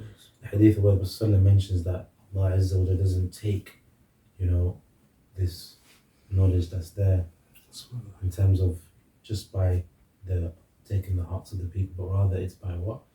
Taking the ulama away, meaning the ulama passing away and dying. And subhanAllah, until there is no alim left, until there is none of them left in terms of the ulama, Rabbaniyun, and then the people take, their leaders, the ignorant the ones that are ignorant and have no knowledge, or those that act as if they have knowledge, and then they become those that people go back to in terms of their verdicts and their questions, and then they misguide the people, and they also are misguided. So the signs of our man. Allah, signs of our man. Allah, and it's so. I think it's something that it needs for us to talk about, because within the past 2.5, 3 years, I think, more or less, at least 13 ulama, Still up. have passed away. And the most recent one that I want to talk about is Shaykh Ubayd and Jabiri, rahimahullah, rahmatan wasi'ah, because obviously, you know, you preceded me to country. When did you actually go to the Jamia? When did you go? In terms of the Jamia, 2005 to 2006, yeah. Yeah, so okay, yeah. 2005 to 2006. Preceded me by, and you left 2014, right? Yeah, 2014 ended up leaving, yeah. So that's a good what, 9? Yeah, 8 and a bit years, 8 and a yeah. bit. Yeah, 9 So- years, yeah. In terms of your, you know, experience, the benefits, the Shaykh, you know, that which you know about the Shaykh, like how was that, you know, and how, in terms of the lessons that he used to teach, that which you benefited of him, that which you learned from him. Sure, Shaykh Ubayd, rahimahullah. Where did you start with him? I mean, he was definitely one of my main teachers in my time in Medina. Okay. There's no doubt about that. He was somebody that I sat with from the first opportunity I could when I got there, up until when we left, up until when I left. And that was week in, week out, you know. A lot of memories with the Shaykh and his lessons, subhanAllah. Was that also still at Masjid Ridwan, yeah? Yeah, before Ridwan. Before So where Ridwan, was yeah. it? Before that, what was the name of the street again? Alright then, remember, is it Sharia Hizam? Yeah, I know Shaykh. And it had the bookstore Ibn Rajab. Yeah, back in those days. I didn't catch it there, but I think I caught it when they were moving. Yeah. And then they went back again to Shaykh Hizam. Yeah. So you go past Sharia Hizam and you got the McDonald's on the corner. Of course, I know that McDonald's. And you go right. Malik Abdul Aziz. Yeah, you got the kudos and all Yeah, I that know there. the kudos, yeah. A little further up there, you take a right into the hay. Okay. And Wasn't that his house? No, that was his house was, but he had the masjid was the way he first started to teach, where he was teaching before. Okay. So when I got there, that's where he used to teach, Okay. at that masjid there. Okay, yeah. I know the kudos and McDonald's, you go Yeah. down and Yeah. So we were like the first time I ever went to Saudi was like 2004, Okay. basically, and we used to try and get to the Jummahs at the Sheikh's Masjid at the time. Obviously at that time, probably little to nothing in Arabic. It was just like Shaykh Ubayd and it, like you've heard the name. Yeah. Rahimahullah. Allah You know, Allah yarhamu. Mm. So and then after that, I think that was one of the moments where I was really frustrated because I couldn't understand what he was saying. Okay, because you just got there. Yeah. Mm. But so I used to think about that a lot. You know, just going to the gyms, can't understand what the Sheikh's saying because we only went for Umrah, but we overstayed at the time. You know, we ended up being there for like about 4 months. And like we had a 2-week Umrah visa. You know, I was gonna say you did those ones where you did like 3 weeks to a month, and then you said 4 months, so you did one of those ones. Yeah, man, we was there for time. I remember, and this was when Ramadan was like in like September, October, and we didn't come back to like late January, like after Hajj. After Hajj, we come back. So yeah. This is in 04, yeah? This is 04. Okay. We spent the New Year over there, you know, and had the tsunami, the first tsunami. Remember that, man. You remember the tsunami? Yeah, I know tsunami, yeah. So when everything got flooded. Yeah. That happened when we was over there during the But New was Year. that in Saudi? No, that was actually, was it Indonesia or them? Yeah, Indonesia. Yeah. Why No. Yeah. So when I remember because when we're hearing it on the news over there. And you were there, you weren't in UK. Because I remember hearing we weren't in the UK, But we was over there, we was watching it on the TV. The TV was in a shop by Ardu Kurdi. There was like a store used to sell TVs or whatever. And we remember seeing all of like, subhanAllah, you know, all the images of the waves and everything flooded along the span. That was deep, man. That was deep, you know. Yeah, definitely. Well, I think if the Muslims are involved in that. Is it the one where everything got destroyed except for the masjid? Yeah. That one, yeah. So that was one of the things that kind of spurred me on to like work hard with my Arabic. That Umrah trip. Yeah, just not understanding anything or little to nothing. So when I got back, I just started to learn Arabic on my own, Just like that. on my own. Just learn the alphabet, how to join the letters.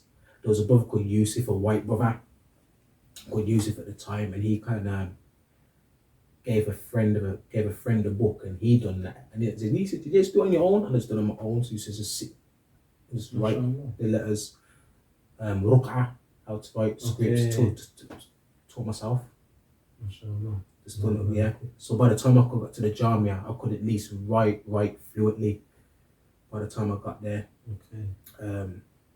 but yeah, Shaykh Ubayd, man, that was what he was one of the reasons why I just come before. I gotta work harder. So it's because of the so fact I that could you understand the ulama, basically. So it's because of the fact that you sat in his lessons when you went for Umrah that made you kind of. Yeah. So we come back, got accepted in the Jamia. I don't really remember Shaykh Ubayd when I first come back, actually doing any duru's other than the khutbah at the time, like the old. How was that? Talk to me about that, man, the khutbah, because I've never caught the Sheikh doing a khutbah, because when I went, he wasn't well. Yeah. So by the time I reached, he actually wasn't well. Yeah, Okay. Nah, I'm on actually. The khutbahs of the Shaykh were like, it was like the highlight of the week. Serious? Yeah, it was like the highlight. It was a highlight. You know, despite being in the lead and stuff like that, just Friday come and you go listen to the Sheikh's khutbah. Understand? When I really look back on it now, it's just kind of something that we just kind of just took for granted, man. Really, go to and listen to Shaykh Ubayd's khutbah and stuff like that. And he was doing that for years, because I remember by the time my family had come, he was still giving the khutbahs there.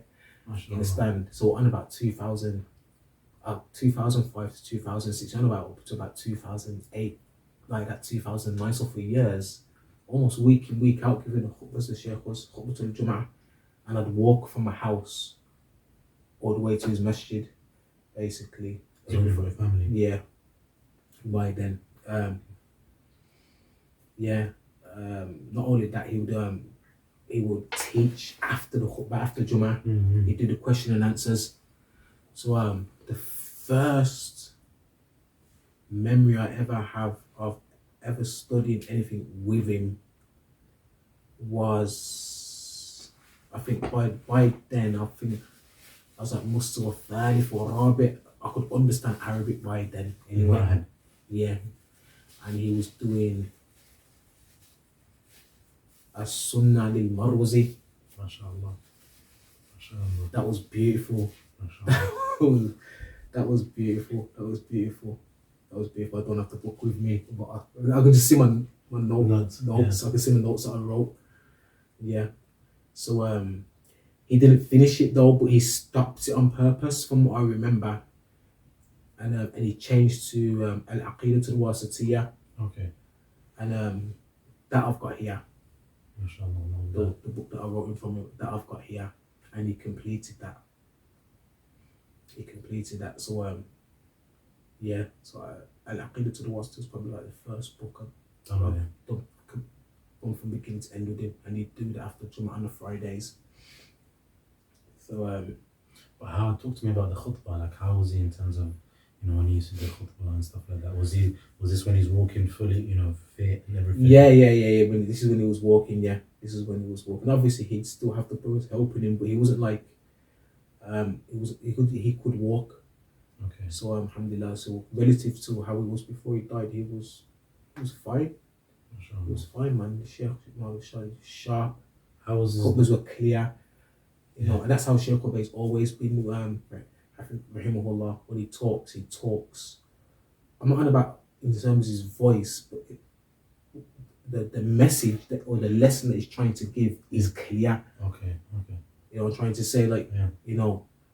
and that was definitely something I always admired about the Shaykh. He always gave you enough detail, so you left with understanding what he was trying to say. Yeah. And he always had a method of breaking things down. Yeah. He gave you the categories of things, and you could just tell that this is an alim. He sat down and reflected and made, hasar or sabr of the mas'ala, and You know what I'm trying to say? So yeah, breaking it down. Yeah. breaking it down, beautiful benefits from him. Used to love those benefits from him. Allah yarhamullah. But how about in terms of like, because I remember like you saying you did Q&A. SubhanAllah, when I went, I remember in I think it was my first ever encounter was like 2014. Okay. I'd say 2013, 14 times. Yeah, if I say 14. That was like with the one days, wasn't it? Yeah. Yeah. So that's when you're about to leave. Oh, yeah. Or when you're about, literally 2014 times. And this is when he would come for the khutbah but not do it. Not do it, yeah. And then he would just have their little lesson. Yeah, the question and answers after Question that. answers after. That was nice, yeah. La kalam wa la salam. Remember that? Allah yarhamullah. He would literally come and be like, La salam wa la kalam. So, like, he wouldn't obviously want the brothers to come afterwards because it'd be a big crowd, obviously. Everyone's coming to the door. Yeah. So he doesn't want everyone coming like 50, 70 guys. I remember the brothers would come on a bus, from the Jamia. I don't know if you remember. They would come on a bus. Yeah, the bus from the Jamia. Yeah, remember? Bus from the Yeah. And they're literally coming down. And they've all been brought down from Jamia. Some of them rubble as well. Yeah. Taxis have come. There's like, Taxis. I remember that I see one guy. He's not even a coach. He just had a little that little minibus, like a 13-seat minibus. And he knows that students from the Jamia are going to Masjid Ridwan for an alim. Right, yeah. So he's like, I'm going to be there. And you see the same individual. Hustlers, man. Yeah, hustlers. This is the same individual coming every time. And then eventually, when more students kind of came from Rabwa, they ended up having their buses as well. Yeah. MashaAllah, but sisters Because would be there. yeah. Because I remember I used to go to their family. It was beautiful moments. Beautiful. It was a beautiful day. Shaykh Ubayd, giving the khutbah and Jummahs, man, just made a good start to the day, man. Definitely, man. Because you had all that week, Darasa and what have you, then you come and it's like you've got something to look forward to, where the island that you're going to be going to do the Jummah is going to give you that, that boost. You've got the khutbah listening to, and instead of just doing khutbah and going back home and going about your business, you've got a khutbah, then you've got like a little reminder with Q&A. So you're picking up that it's supposed to be a lesson what you're doing in Jamia or in the Haram. It's like you've got this on Jummah where you can pose your question. And I can't remember though. Did the Shaykh live by Ridwan? No. I think he lived far. They used to bring him. Yeah, that's what it was. Yeah, that's what makes sense. Because I think he used to live near the Miqat, isn't it? Yeah, by Mustashfa Al-Mani. Yeah. And he used to give the lessons in a masjid up there.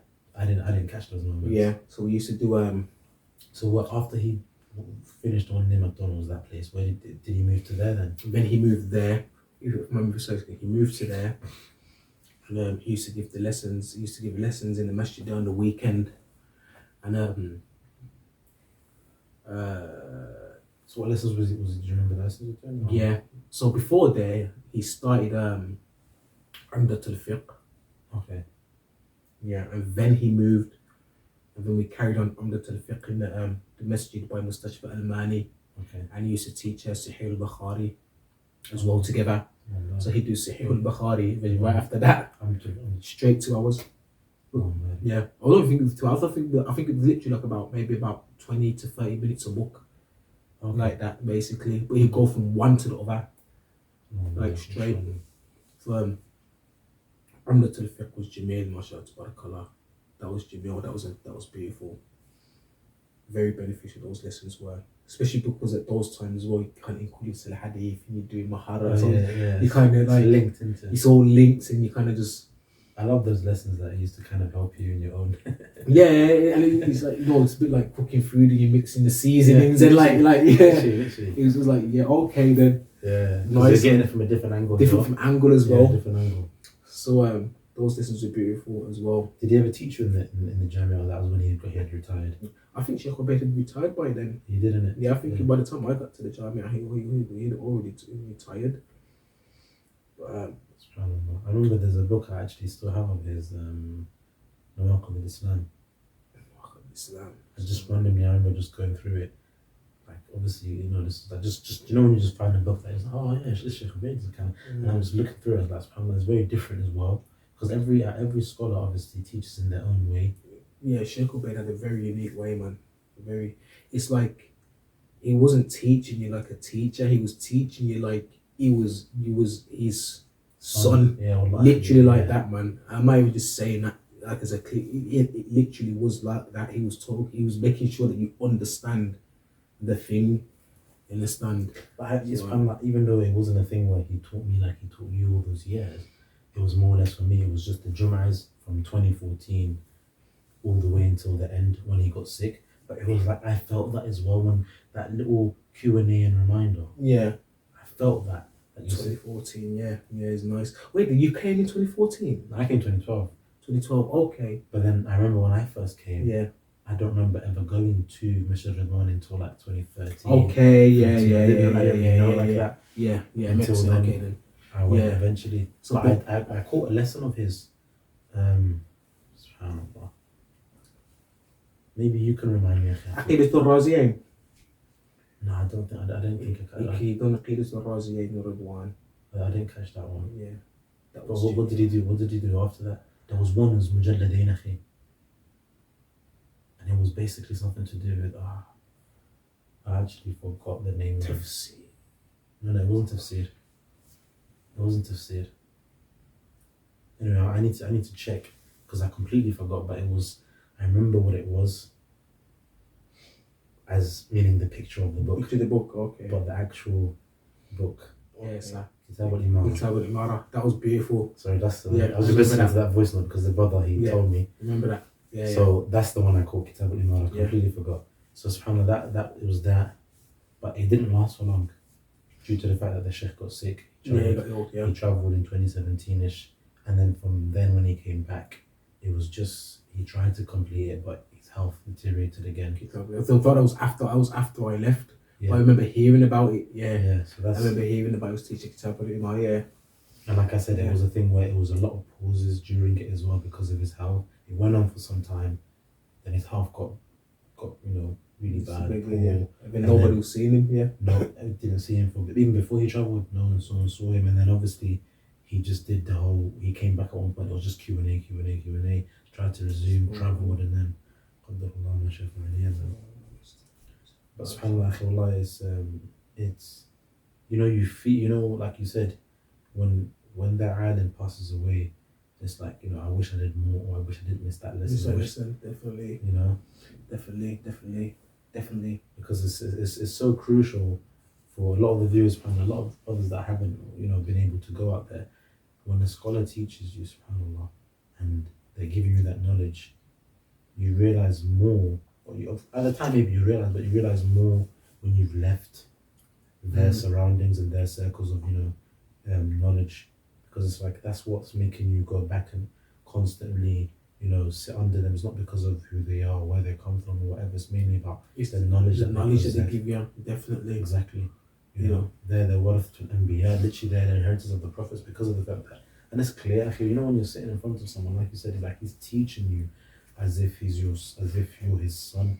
Definitely. Because of the fact that he wants you to get that which he understood. Definitely. And I feel like Shaykh Ubayd, he was a good teacher. He was good at that. Yeah, he was actually literally a good teacher. He had a method of teaching. Definitely. Was there like any events any specific benefits that you recall yourself in terms of, or anything that you noticed from him that in his lessons or outside, or?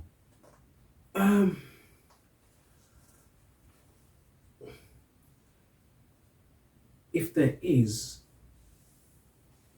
it would be difficult to identify, and the reason why I say that is because you spend so many years around them, and not just Shaykh Ubayd, others as well, and you take so much, not even from what you write, just from their manners, and how they teach, and how they look at you when they teach, all these kind of things here.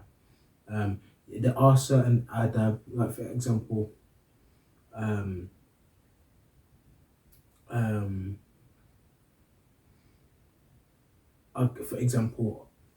there was a maqata that I seen, and this would happen a few times, but I always think about it because obviously, especially when you come from a Salafi community, as we do, there's always a want or a need you know, to clarify certain things or whatever. Pardon me. And I think I seen a maqta on YouTube not so long ago, and it was basically the brother that was on the video. He was talking about the mas'ala of tawassul, Okay. and so on. And I think he was responding to some people about, or some whatever, that was said some stuff about him, or vice versa, and whatever. So he made some remarks kind of alluding to, you know, the Salafis, if you like, or what, as they were called, the Wahhabis or whatever, and stuff like that. So I thought, you know, I'll write something about it, and probably put it up on YouTube, you know, or something like this. And I kind of stopped and I thought to myself, like, this is not this kind of rush approach. Basically, you know, it's not something that as a student knowledge you do. You know, it's kind of like Hyde Park kind of vibe. You see, you know, this is not something which, you know, scholars teach to a lot of elements in terms of that. But I remember Shaykh Ubayd saying basically that he said when it comes to, you know, the talib ilm or rad, you know, or responding, he said that it's appropriate that we don't just Do it straight do away. it respond. No, you sit back, you reflect, and you take your time, and you write an organized, and you prepare an organized response one that you've reflected upon, and stuff like this. That's deep, akhi, man. Yeah. So the It's made me think a lot. yeah. So the point is, he's not rushing Yeah. into your approach, but sitting back Analyzing. and analyzing, understand, and then preparing, whatever you need to prepare. So you kind of, like these things, you don't realize that you've picked up on them. You know, you don't realize that you But I think it's that sense of, you know, like you said, you know, you thought about doing it because of the fact that, you know, the ban is sunnah, and, you know, the whole essence of, you know, defending the sunnah and clarifying. But then it's like, you have to sometimes, you do it and then you regret it what you're doing, and it's like, okay, should I? Is it the right time? Is it the right approach? You know, because is the way that I was going to approach it, is that even correct? You know what I'm trying to say? Yeah. So in straight opposition to a lot what we see 100%. from certain people, 100%. if you like. 100%. You know, so yeah, you know, sometimes you see the Shaykh get upset about things, just little things, innit? So that kind of. But I remember one time this was before he moved house, so he was still in that kind of house off Hizan kind of area. He was still attending that masjid, and he was doing Umdatul Ahkam, Umdatul Fiqh at the time. Well, that's where he started it. Yeah. So I was there, and from what I can't remember if he was doing the question and answers before or after the lesson. I can't remember. Someone's brought down a question, and the question was read out to the Shaykh. You know, Shaykh, you know, how do we increase in iman? Okay. So the Shaykh became upset. Yeah, he became upset with the question. He's like, how? He goes, "Antum tulab ilm." He's like, he's like, are you asking how do you increase in knowledge? Like, so it was like a su'al istim. So the Shaykh became upset by that. You know, as though it was like a silly question, basically. To kind of know. Yeah. Like, and you're asking that, innit? Like, wow. So there's those kind of moments where, like, all right then, let me just think about my question before. But I feel like that's one thing that did definitely benefit, and I think it's something that 110% you can say, and all everyone is like, how to even go about asking the question. Yeah, husn su'al. Yeah, that's a big thing. Big thing, definitely, because it's that there. Obviously, with Shaykh Ubayd, physically it's difficult. It's different because he didn't have his sight. Yeah. But that being the case or not, generally, like, you know, a teacher or the sheikh can kind of work you out. Because the people that we're talking about are sharp people. You know, when we're talking about people like Shaykh Ubayd, Allah Yarhamu, and the scholars that we will, and even some of the teachers we around, these are not just older men. These are people that Allah Azza wa Jalla spoke about in the Quran as being intelligent people. You know, Shahid Allahu annahu la ilaha illa huwa wal malaik wa ulul ilm. Understand why has he picked the scholars to be witnesses to the A'zam al-Mashhood lahu, which is the shahada. He picked the ulama because they're the, you know, the most knowledgeable of the people of what that means, and by default are going to be the most. You know, these are sharp people. You know what I'm trying to say?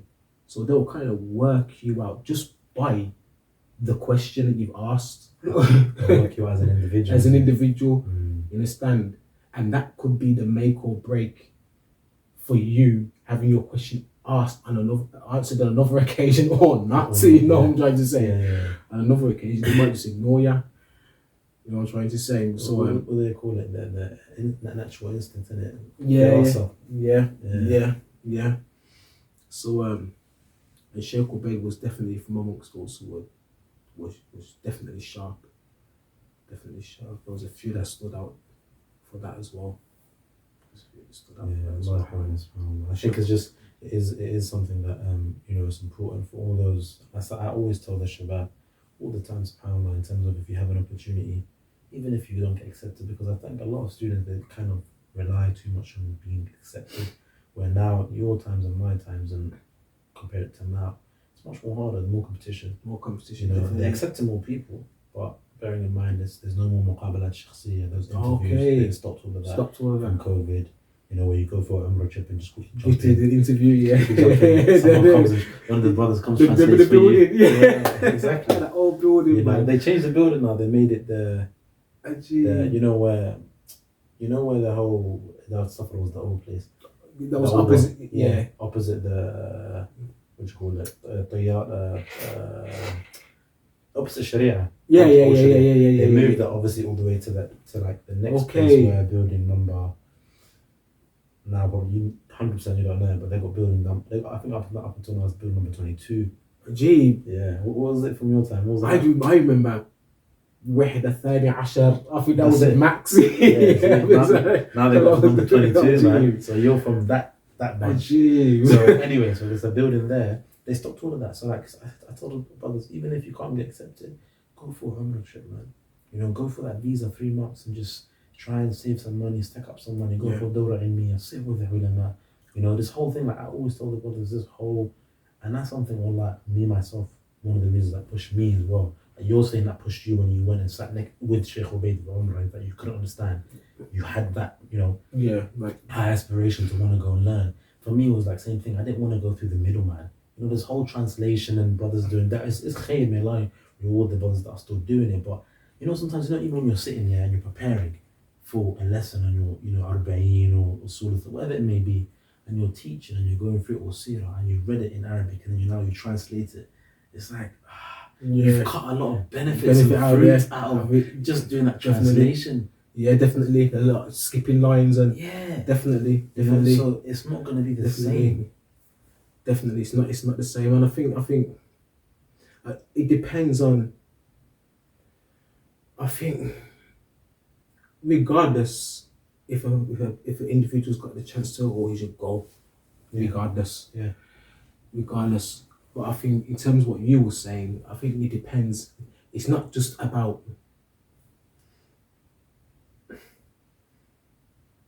No, what I'm trying to say is that they should just go. Why? Because them actually going to do that and sit with those guys, even if it be for 3 months. But the fact that they've travelled to them, you understand, is a sunnah azima. You understand? Yeah, right. People forget about this. No, that's a great sunnah. You know, and just doing that, you understand, is an experience that you can't. I mean, it's a shame, Akhi, because you know we live in like a place now where information is so accessible. It's easy to listen to like a speaker on YouTube or a recording, or you just go to this one at the masjid here, and you know, People become kind of lazy to kind of make that trip in it. yeah, and you know, it's good to be as close to authenticity as you can in Islam, innit? Yeah. You know, in terms of the things that the messenger done, or his sahaba, or those who followed them. You understand? Yeah. Like, you know that they travel, and they didn't just travel to seek knowledge just because they wanted to see. Like, there was a purpose of them traveling. It was for the preservation of the religion. Yeah. You understand? Yeah. And so on. And you know, it's like the Khatib al-Baghdadi said. He said, you know, that once you've taken from the people of your ballad, then travel. Allah, that's when I first ever came across that. I was like, that's so deep. Then travel. Allah, that's so deep. Yeah. Because you know, just forget. Let's just put it to aside the concept of the reason why you're traveling to seek knowledge and to preserve the deen, but also it's gonna give you that insight and make you open-minded because you're leaving that environment that you're in. Exactly. And that's what happens to a lot of the guys, especially in the West, when they're just they're basically drowning in the Western life, and everything is easy, and you know, you need something, call a Jeep, you know, all this stuff everything is accessible. They don't go through tests. If they leave, it completely opens up their mind. You get a taste, and they get a taste, and it's like, wow, yeah. there's you know, there's things beyond Sainsbury's as there's McDonald's, and you know, going to the arcade and what definitely have you know, trust me, Akhi. Definitely. Definitely, man, definitely. And it's like the vibe. It's not about, we're not vibes people, but you can't ignore it. You know, when you go and it's the first time you sit in that lesson, and you see actually see him. You get me?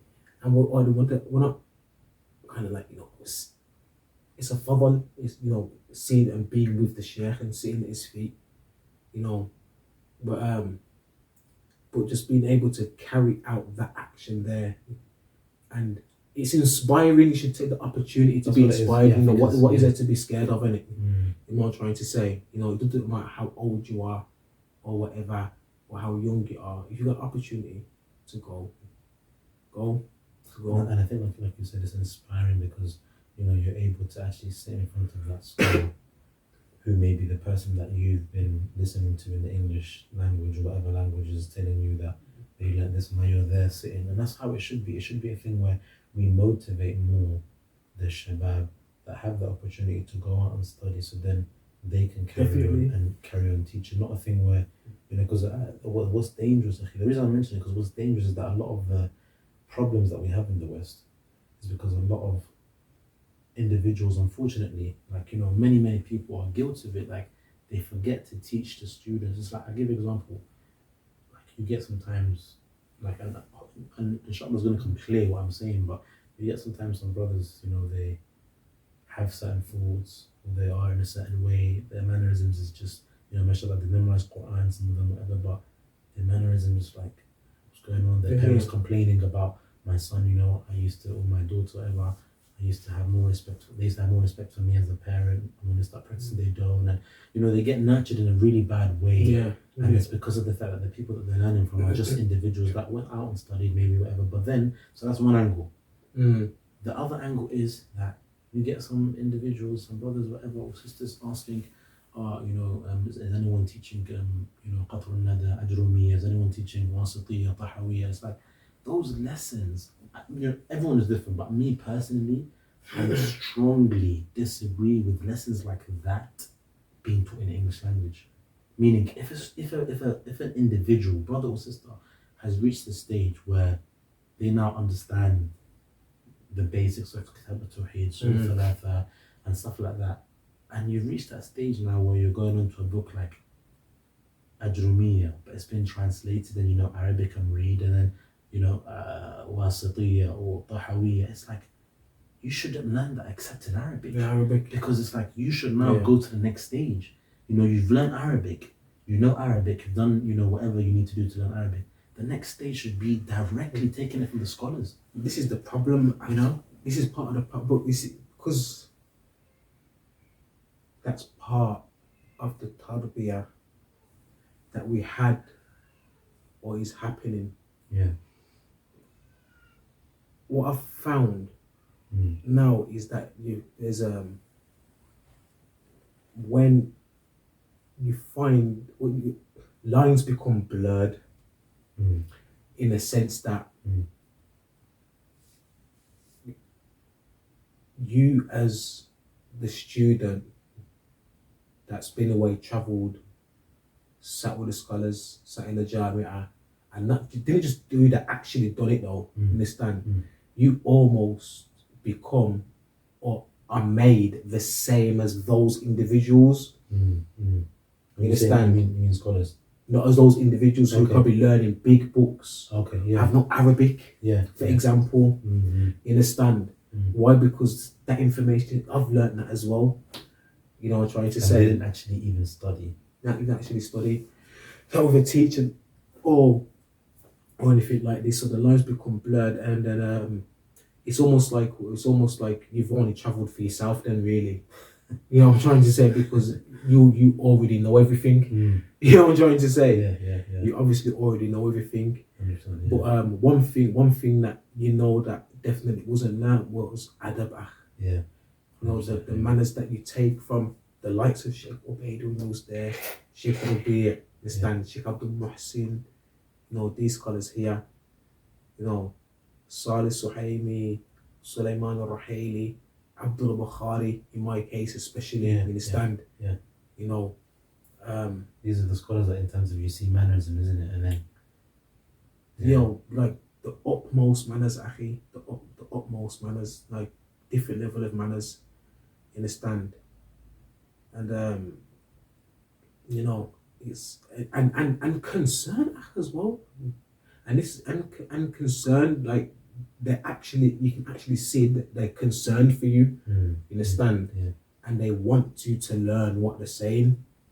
You know what I'm trying to say? Like, very true. It's not just a thing where they just come in to teach or dictate and just move on. no way, akhi. Yeah. I remember like Abdul Bukhari. Yeah. Hafidhullah. I used to attend his Nukhbatul Fikr lessons. You know, and he started when I was like when I was like Muslim Rabi' On the man. and the Mahad. And I was really apprehensive about going, and one of the Swedish brothers, Abdullah Swedi, Okay. he's like, just go. Okay. What's the worst can happen? Just go. If you understand, you understand. If you don't, you don't. Yeah. So like, you know what? I'm just gonna go. Went. Never turn back. Never turn back. But in those Abdul Bukhari there, I used to sit at the front, you understand? Yeah. And before the lesson, question, and he just look at you like, like you, like, Okay. answer. So he's like, well, then when I go, you have to make sure I'm even gonna sit on that.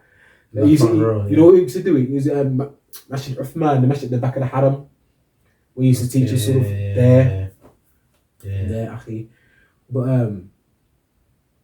you learn manners in those lessons there, akhi. Just the way they talk, how they're not just the way they were able to come across professionally, but also show their concern. You understand? Through their language, abnai. You understand? Muhibbati. Or there was always that the way mention they of love, address you, stuff like that. That's true. You understand? And when we got to the extent when we got to he taught the Wabi to Jarh Ta'dil. Okay. And the lesson I never went to. Okay. Last lesson I never went to. You could probably count the lessons I never went to. Okay. The first lesson I never went to. Understand? And the last one I definitely go to. And I just used to attend the lessons. Okay. Didn't think nothing of it. I just used to attend the lessons, write whatever and go. And I remember one time we seen the Sheikh outside the Kuliya, and he was talking to one of the Syrian students. He used to be like the substitute reader, if you like, if Ahmed wasn't there, the Muslim brother that used to read with him, read for him. So as I was passing, stopped, gave my salams, and he's like, "Where kunt?" He's like, "Where was you?" And I was gobsmacked. I was like, I didn't expect that. I just attend the lessons. You wouldn't think I'd be I concerned. don't think you're concerned where I am. Yeah. You know what I'm trying to say? He's like, "Where were you?" I was like, Sheikh, family. I was like, got his family time, as and whatever. He's like, Alhamdulillah, he's like, what did he say? He said, "You've missed the heavens and the earth and that which is in between them." You missed it. Allah was sad. But the point being, I just used to love attending his lessons and those lessons especially, and leave. I don't want nothing from. Yeah.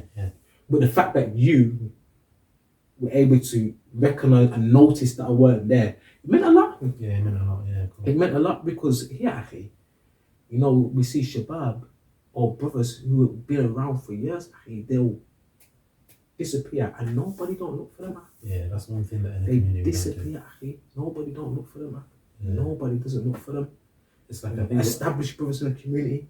I think that's what we do in this community. Actually, it's so sad because it's like we just move on and carry on. We just literally just carry on, keep it moving. It's to each their own. Yeah. It's like a British. I don't know if it's a British mentality, but it's certainly not a Muslim mentality. Definitely. Yeah, it's saddening and it's rude as well. Actually. Yeah, it is. A brother that you've known 5, 6, 7, 10 years in a stand. He's not around. The British just pick up the phone and call him. That's it. You know he's not around in the stand. If he's not around for a reason. Check through. Yeah. But we fail at that so badly. We fail at that so badly. So it's not something that we experienced in Medina. You know what I'm trying to say? Yeah. When you go to teach the Shaykh Ubayd always used to welcome you. Assalamu alaikum wa rahmatullah. Kayfa halakum. All the time, I just remember the Sheikh's always saying that. Understand? Yeah, me too. Yeah. Always asking how you are. It doesn't just start like that. They'll just start Kayfa halakum. Like that. You know what that reminds me? It's like how you get sometimes whatever you may be in terms of profession. Like a doctor will just come in and be like, "Hello," and then just start. Yeah. And then you get another doctor be like, "Hi there, my name is Abdullah, and this that. And what's your name? Are you okay? Like how's the pain? Is it getting any better? Did you manage to take an medication? How are the children? Is there someone looking after your children whilst you're here?" You can tell when a person cares for you and when they're just there to do their job. Just to do their job. Definitely. Exactly. I would imagine, speaking, majority, some have it more than others, but majority are actually there and they're caring. Okay, exactly. They actually care. They're not just there just doing their job. And then you get those teachers, for example, that teach you, and they don't really make that kind of relationship between the teacher and the student. Definitely. I know there was in the Jami, there was definitely a lot of that. Except for a few teachers, there was a few teachers that you built a relationship with. And you always, there was always that, that camaraderie or with them whenever you see them, and share, Kevin had, how's the Aila, stuff like that, how's the family, you your family, like, that's why you were around the lesson the other day, they know when they just know straight away, so when you missed my lecture the other day, or whatever. So there was that, I mean, you come back here, actually, and after that experience, and then you come back here, and it's like,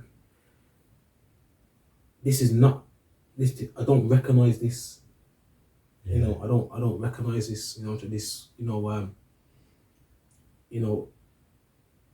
This kind of ma'amala.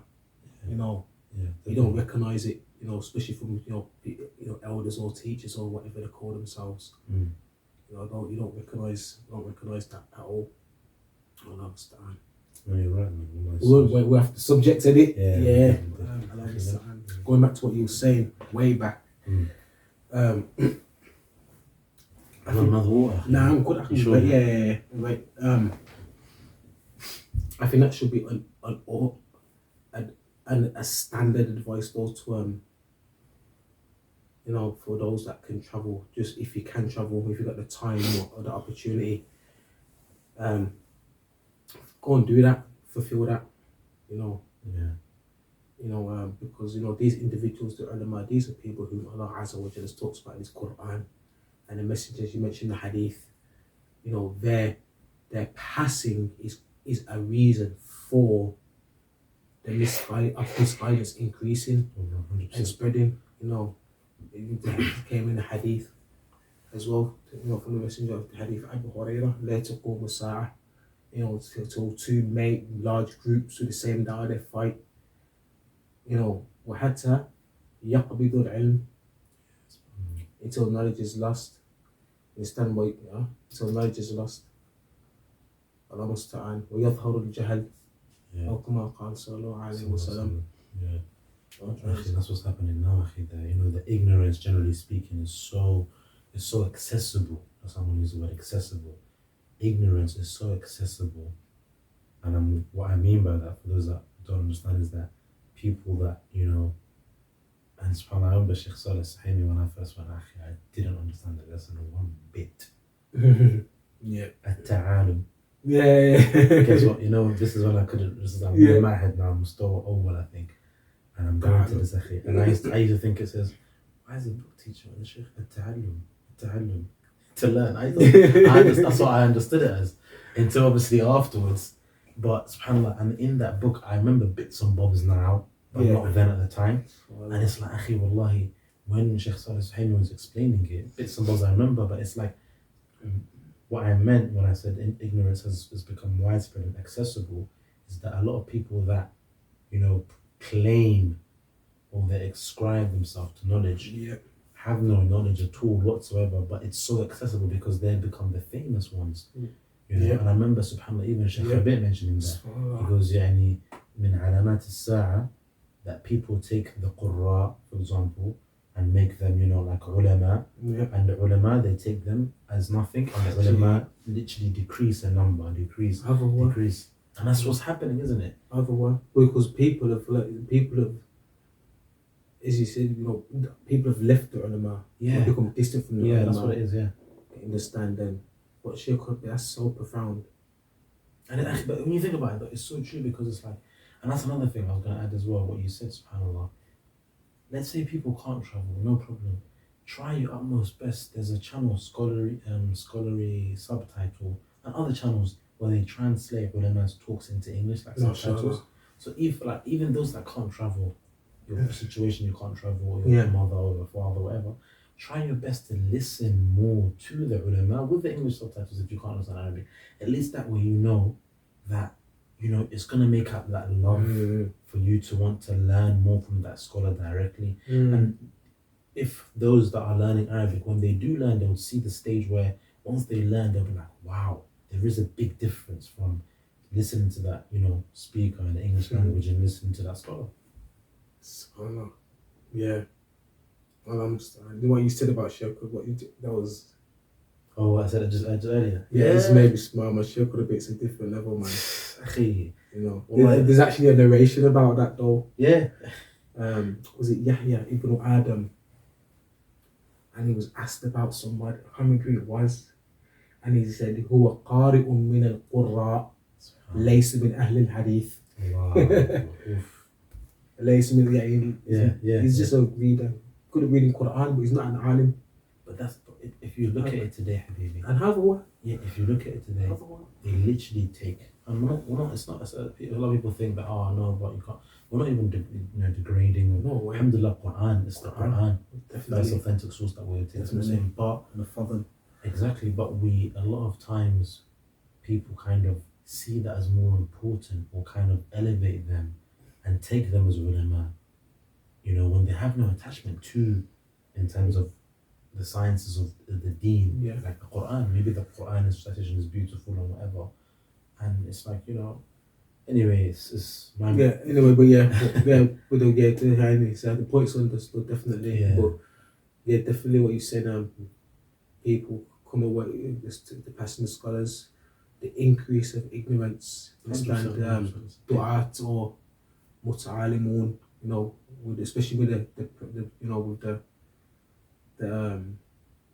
with social media and stuff like that, and it's easy for them to do because the one who has knowledge or sees knowledge or recognizes the people of knowledge, they're actually the ones that find it harder to speak.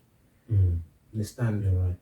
You know, as for the jahil, or not even the jahil, but the one who, and he just, you know, just quickly read a ma'luma, you know, on the internet or in a book or whatever. They don't have the haya or the shyness of knowledge. So that it's no way for them to make a video and just come out and say how they read it in the book or whatever. And because the people may not know no better, maybe not for any reason of their own, you understand, they will take that, and that's a gamble, because that person at the same time might say something wrong. You understand, because they haven't took from scholars or been taught how to use sources and whatever, you know what I'm trying to say. And you see this all the time, actually. You know, this is not even something that you have to. No, 100%. You know, 100%. so these, you know, they safeguard us, man. I mean. Maybe the next topic I want to get into is, you know, a topic completely different to what we're speaking about. Is in terms of, like, you know, obviously you told us you went to the Jamia and what have you. You were there. Can you tell us, like, the struggles that you had from the moment? Obviously, you know, I believe, I know you had your stage when you brought your family out there and whatnot. So it was a complete different stage from my time, because obviously many years separated us with regards to your time there, whatever. So I want to know, instead of me asking you about the ma'had and stuff, because we get that all the time, you know. But I believe your time, was it 5 semesters? Was it just the 4? 4 Okay. time. It was still Okay, 4. so it was 4. Let's just keep it as this, move it next 1, chapter. 2, 3, and 4. Yeah, let's move it to the next chapter of, you're now there. How was the process of bringing your family? There wasn't one. You couldn't bring your family at the time when we got to the Jamia. It stopped. Okay. Yeah, but what happened?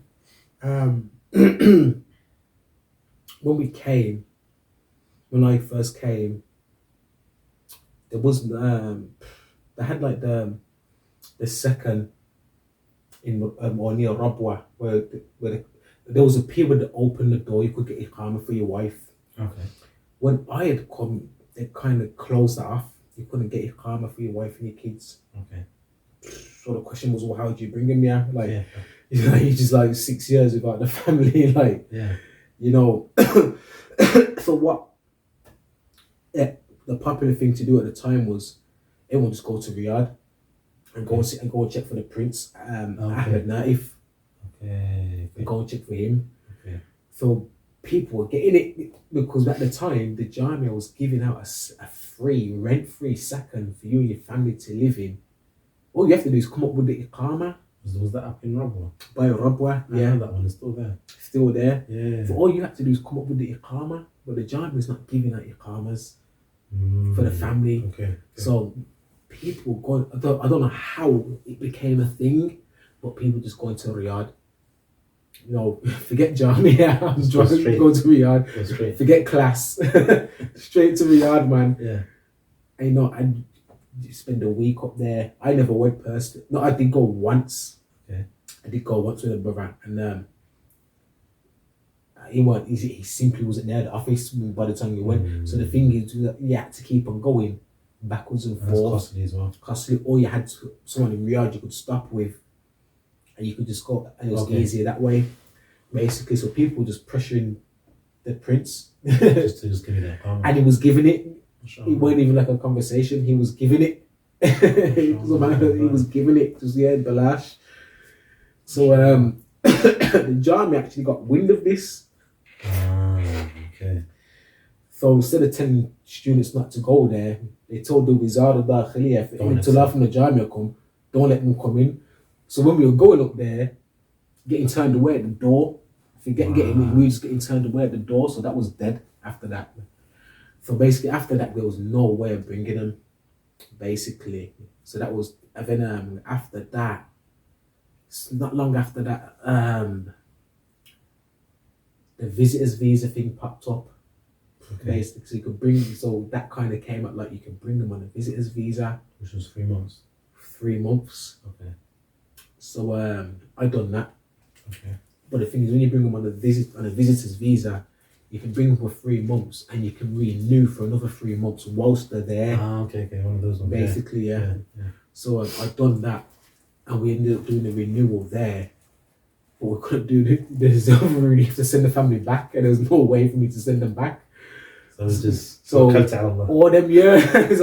They were just there. My family was just there, and it was just there illegally, basically. But that was an open secret in Medina. Yeah. I mean, everyone was doing it. Everyone was doing it. When I reached, I heard about that. Yeah, it was an elephant in the room, and nobody would touch it. But just don't put yourself in a position where you have to do something. Basically, that's all it was.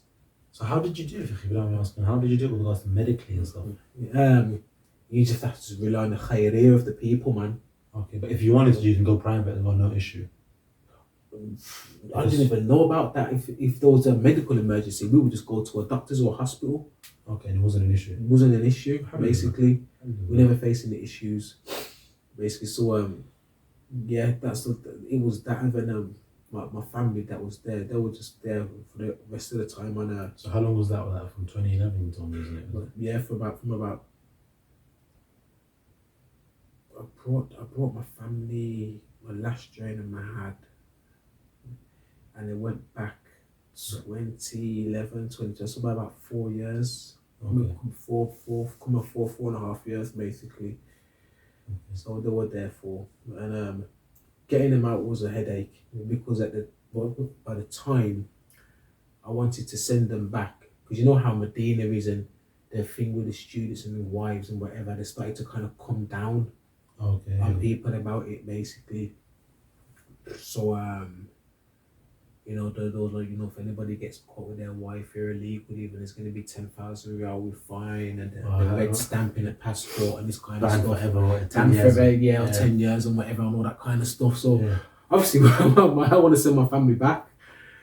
So I'm like, how am I going to do this? So I was like, you know what? So what did I do? I went to the Safara in Azizia. I just went there. And there was a guy in there that I was kind of didn't know him, but familiar with Ghazali. His name was Bold Guy, whatever. And I talked to him, and he's like, is your family? I was like, yeah. He's like, they can't after me, and they're gonna do this. Yeah. Basically, he wouldn't help me, innit? He wouldn't help me.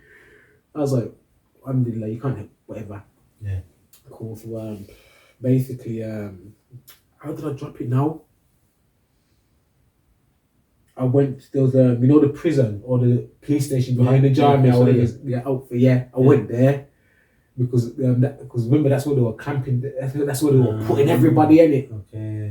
That's where they were putting everybody. So I've gone there, and I went there with a Yemeni dude, and basically they weren't having it off him. They just weren't there, they weren't having it off him, basically. So I was kind of stuck, man. I didn't know what to do. So there was one Saudi guy that I knew, and I took him to the Safara. Or he went to the Safara with me. I went with him, basically. And he had some words. And then we went back to Faisalia, the police station, and he had a word with a guy in there. He's like, British student, and his family's been here for a while, come true, whatever. That kind of vibe that the man has got, them Saudis have got in it. Yeah. My brethren. Like this come true. He's like, cool then. Send him back to Faisalia, and I've got a man there or whatever. So went back to Aziz, so went back to Azizia. And obviously the policeman told him to go to Azizia. Yeah, he's talked to him and Aziz. He's like, yeah, cool, I'll run it for you, but you know what? You gotta pay the fine. 10K. You gotta pay the fine. Wow. No stamp, no nothing like that. Your family can walk, but you gotta pay.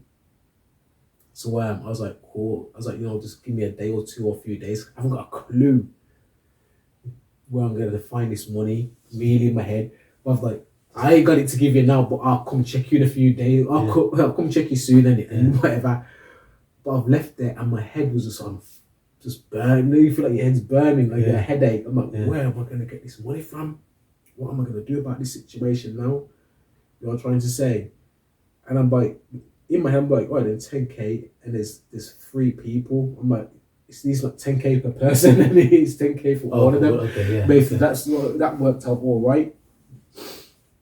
So I was like, you know what, I ain't got it. That's like it goes. Phone home straight to mum and dad. Like, look, they're coming home, but this is what they're doing. And my mum and dad had to end up paying the money for them to get them out. So they paid them. Yeah, Alhamdulilah. They paid the 5-4, so they sent the money and I paid it off, and they got the visa. And then they allowed them to just. And they just allowed them to leave, basically. Okay. So but I wanna rewind it a bit. yeah. Regarding your time in Medina. Yeah. How was it with your family? It was nice. Actually, there, like, It was. Do you remember? How did you survive? It was in terms of like the day-to-day living. It was beautiful. It was nice.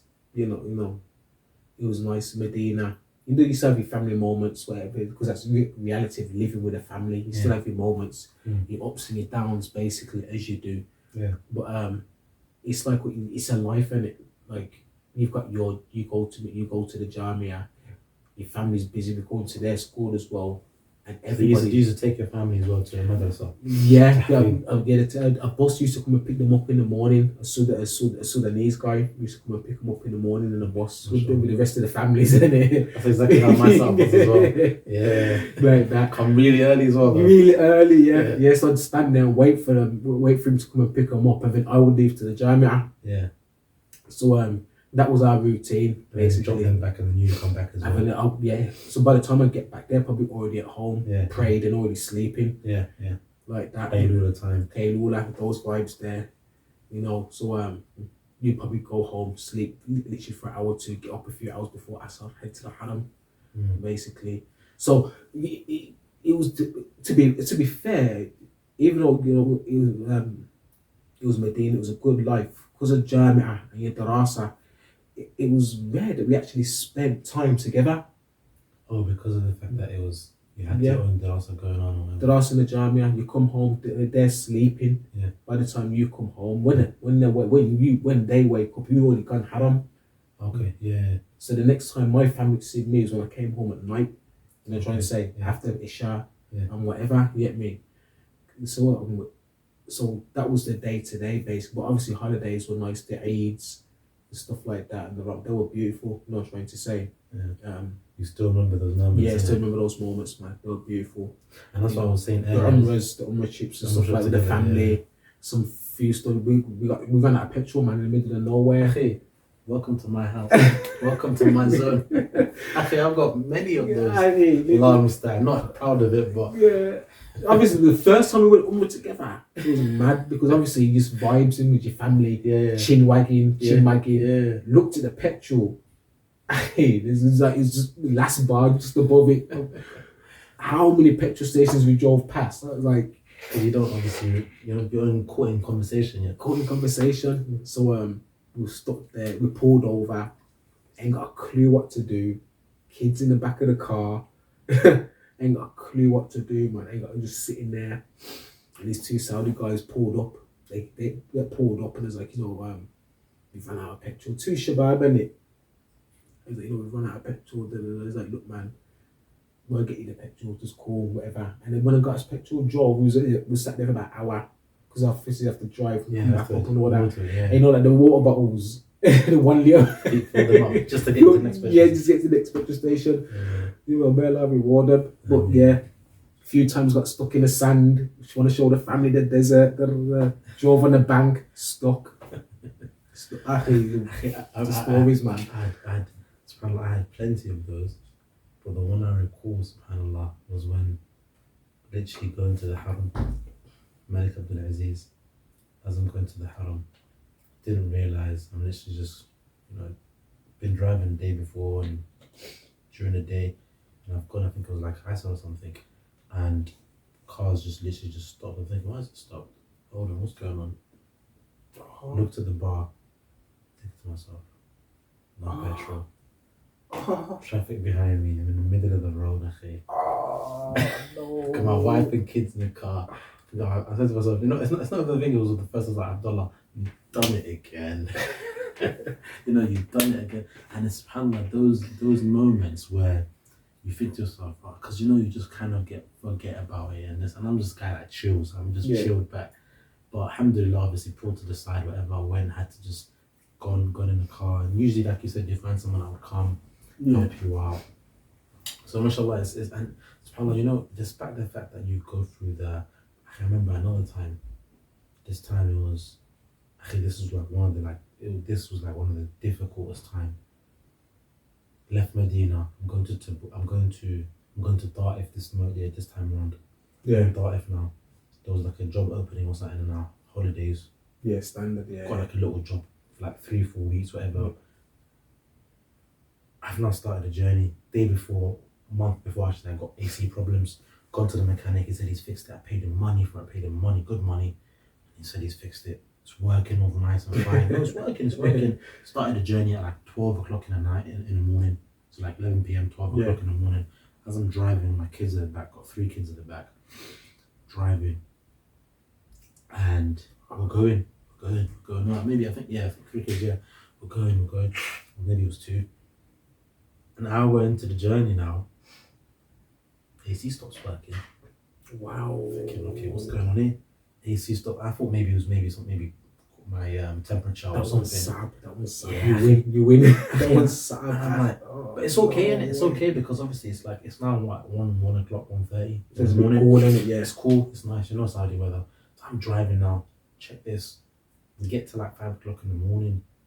The TomTom's taking us the long way to Taif, not the normal way. So it's we're on the motorway, but then it's taking us off and it's going through the back roads and it's just all pitch black and I'm thinking, what's going on? But I've never been to Taif myself. Yeah. So I just followed that's what I thought was right. Yeah. And then as I'm driving, it's coming to like 6 o'clock in the morning. So I remember we stopped off before Fajr. Actually, the tire's gone. Tire's just randomly just gone. It's burst. Boom. Tire's gone. Got the kids at the back. I remember I'm supposed to be there for the morning. And it's now like 5 o'clock. So we stopped off. And I'm driving. The tire's gone, but it's not fully gone. It's still kind of like a run flat. Yeah. But I can't stop. There's no petrol station. And bearing in mind, I'm not in the actual road. There's TomToms taking me the back roads, like proper, like, you know, that way you got ways. Yeah. Back roads. Wadi vibes. It's like middle of nowhere, pitch black. So I'm now driving like 10 miles an hour and cars are just going past me, thinking what's wrong with this guy. But I've obviously put the hazard lights on.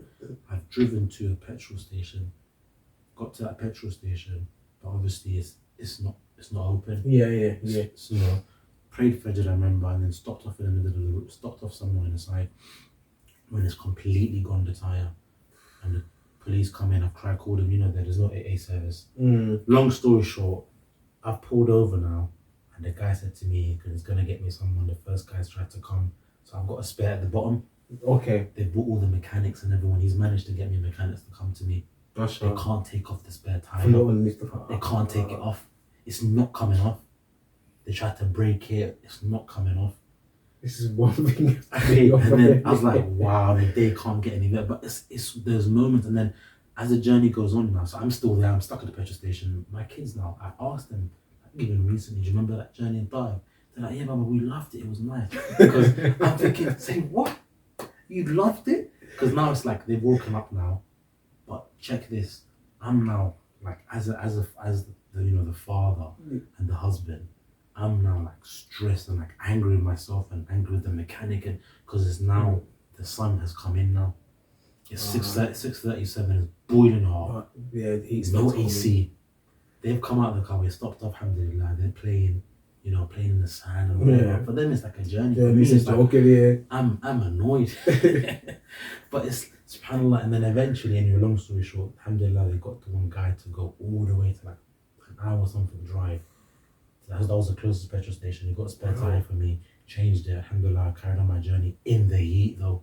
You had the AC, of course, The AC, windows down. But remember what I was saying to you earlier, it's one of those things where you go through all those stuff, but wallahi, it's a life. You had a life. Like, and I was talking to you earlier, you had a life in Medina, that Medina, specifically Medina. Yeah. Like anywhere else is different, but Medina specifically. So then when you come back to the West, it's like you're living. Alhamdulillah, you're living and whatever. But there it's like you had it. That was life. That was life, man. Definitely. Ups and downs, the financial difficulties, struggling. But you just keep on going. You just keep And you cherish all the moments. the moments, definitely. So sorry, man, I drifted you. Nah, not at all. Actually, man, it's just brings back a lot of memories. Definitely, man. Definitely. But in terms of like when you were there, what I wanted to know as well, like what was the most hardest moment, the most difficult moment for you in Medina, and the best moment, and why? Oh. There's a few, there's a few The best moments. the best one in terms of the best moment and the most hardest moment. Whoa. The hardest one. Hardest one. Oh wow. You know what? It's hard to say them because there's so much that you go through. That's true. I won't say the hardest one. I'll leave that one alone. Okay. But yeah, this is some of the things that can happen over there with you and your family are deep, man. Definitely. Yeah, definitely. And there was definitely. It's hard to pinpoint one. To be honest with you. Serious. Yeah, it's hard to pinpoint one. You're right. You go through so much. So much, man. So much. Especially if you as a man, you can deal with stuff. You have to do it. But I think the hardest times or the hardest moments probably with like things with your family, stuff like that. So yeah, definitely. Good best times. Again, I've got a lot of them. Too many to say. Too many to say, man. Yeah. Too many to say. Funny times. Too many. It's an experience you can't explain. That's one thing. That's why I asked you that, because I actually kind of had a feeling probably you were going to tell me maybe one. I thought I was going to get the odd one or get what you just said now, because it's like people don't understand living in such a place for so long. It's like, even if I was to sit here with you, already I'm pretty sure we've done a couple of hours now, but if I was to sit here with you for a month, every day an hour, you wouldn't give it its justice. No way. And I can ask you all the questions from different angles, different times. Way. Yeah. Be in different modes, different moments, but you still wouldn't be able to give me that whole insight. Let's say I've never been there, or those listening, in terms of your moments there, because it's like you go through so much. Yeah, definitely, man. So much that goes on. And you sacrifice so much. It's the sacrifices as well, and it's not just your sacrifices. Yeah. Your family sacrifices Big as well. time. Here, and the family that you bring with you. Big time. Big time sacrifices, man. Big time sacrifices. sacrifices. And I think that's something I do advise the brothers to be more, because I had this, even the other brother I was speaking to as well, he was telling me the same thing, Sharif, in terms of, his experience and whatnot. And it's like, I think the advice I personally would give to the brothers that do take their wives, to be a bit more understanding and be lenient, man, because it's like, they, as a sister, They go for a lot, yeah. Forget even going through a lot, but they live in your dreams, man. That's your dream, to go to Jamia, that's your dream. Of course they would love being there, and it's a blessing, but it's like they also have dreams, they also have aspirations, they also have goals, they also have targets, and they put that on pause, on hold, in order to kind of help you in your dreams, and all that, because I'm guilty of it myself. When you're in the moment and they want to do something there productive, whatever, it's like kind of like just brush it over, just brush it on the side, so it's like, as husbands, I think we should be more understanding. And one thing I say, the appreciate the sacrifices. Yeah, man. Definitely. Honestly, I remember one brother gave me another benefit as well. He was telling me that his teacher said the same thing about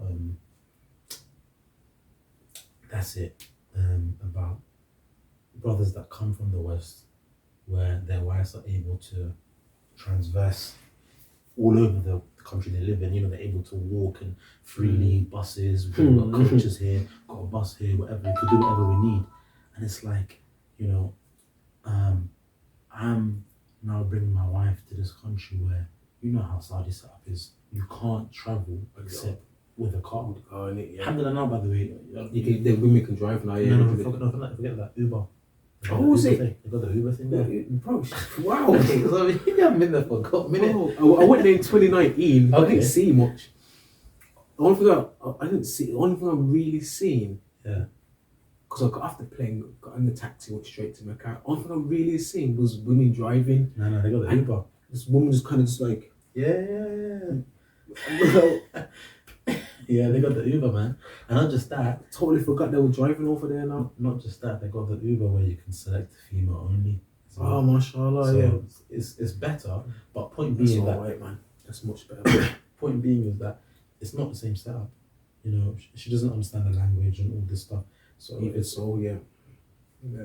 so it's like you have to kind of be more considerate, be more lenient, take them out more, spend Yeah. time. You know, kind of like make it a fun experience, because the more I think, you know, us looking back That's now, true. me personally That now is looking true. back, it's like the more,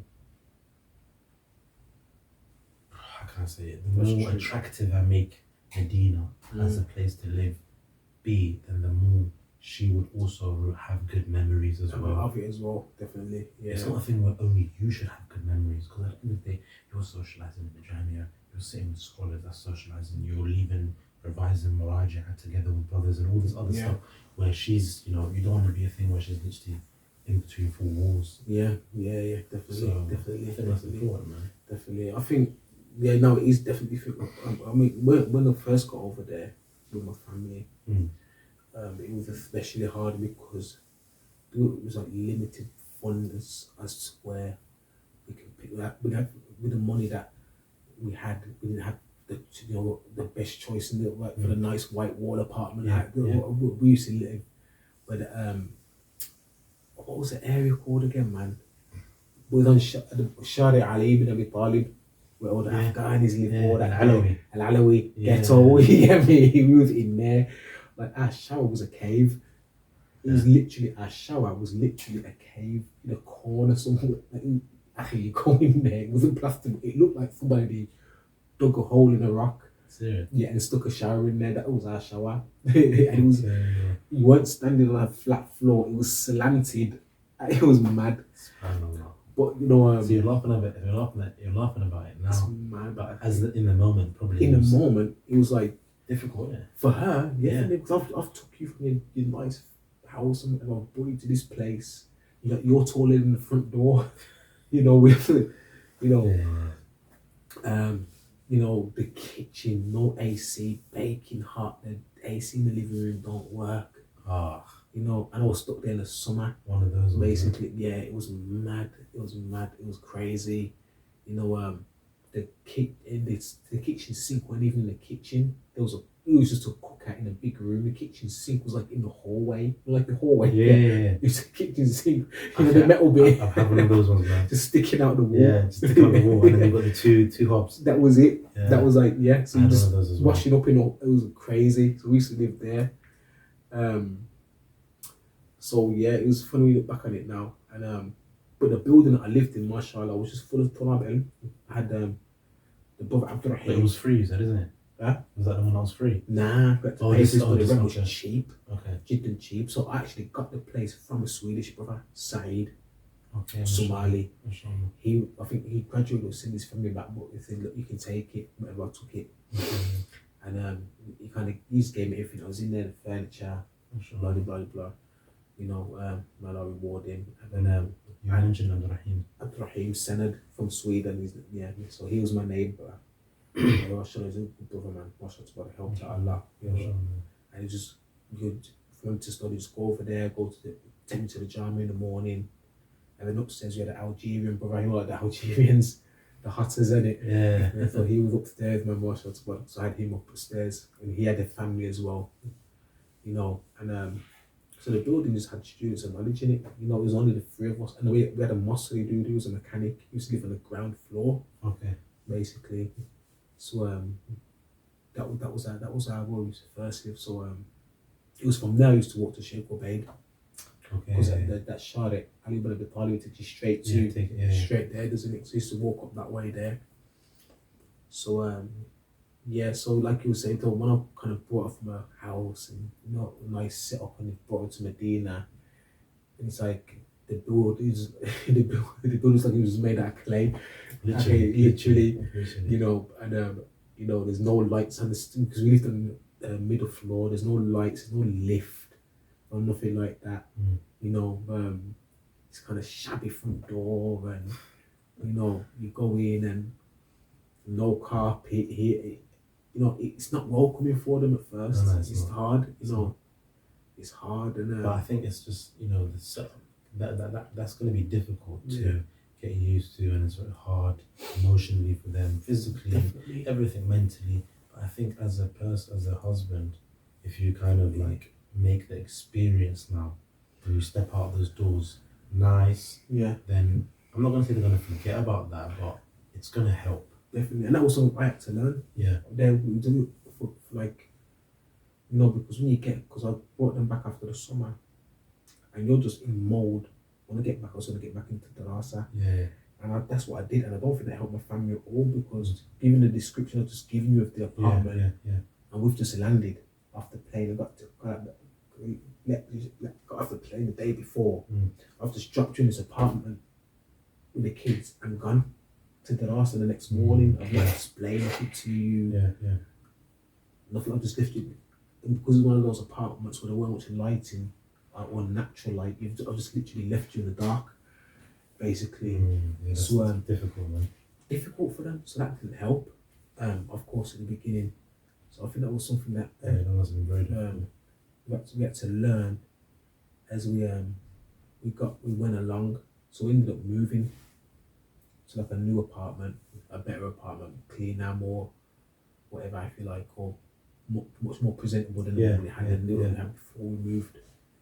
So I think we moved within a year, or after about a year, I think. So that helped a lot, just because of the look of the place. Of course, because at the end of the day, home is, what did they say? What's the statement about how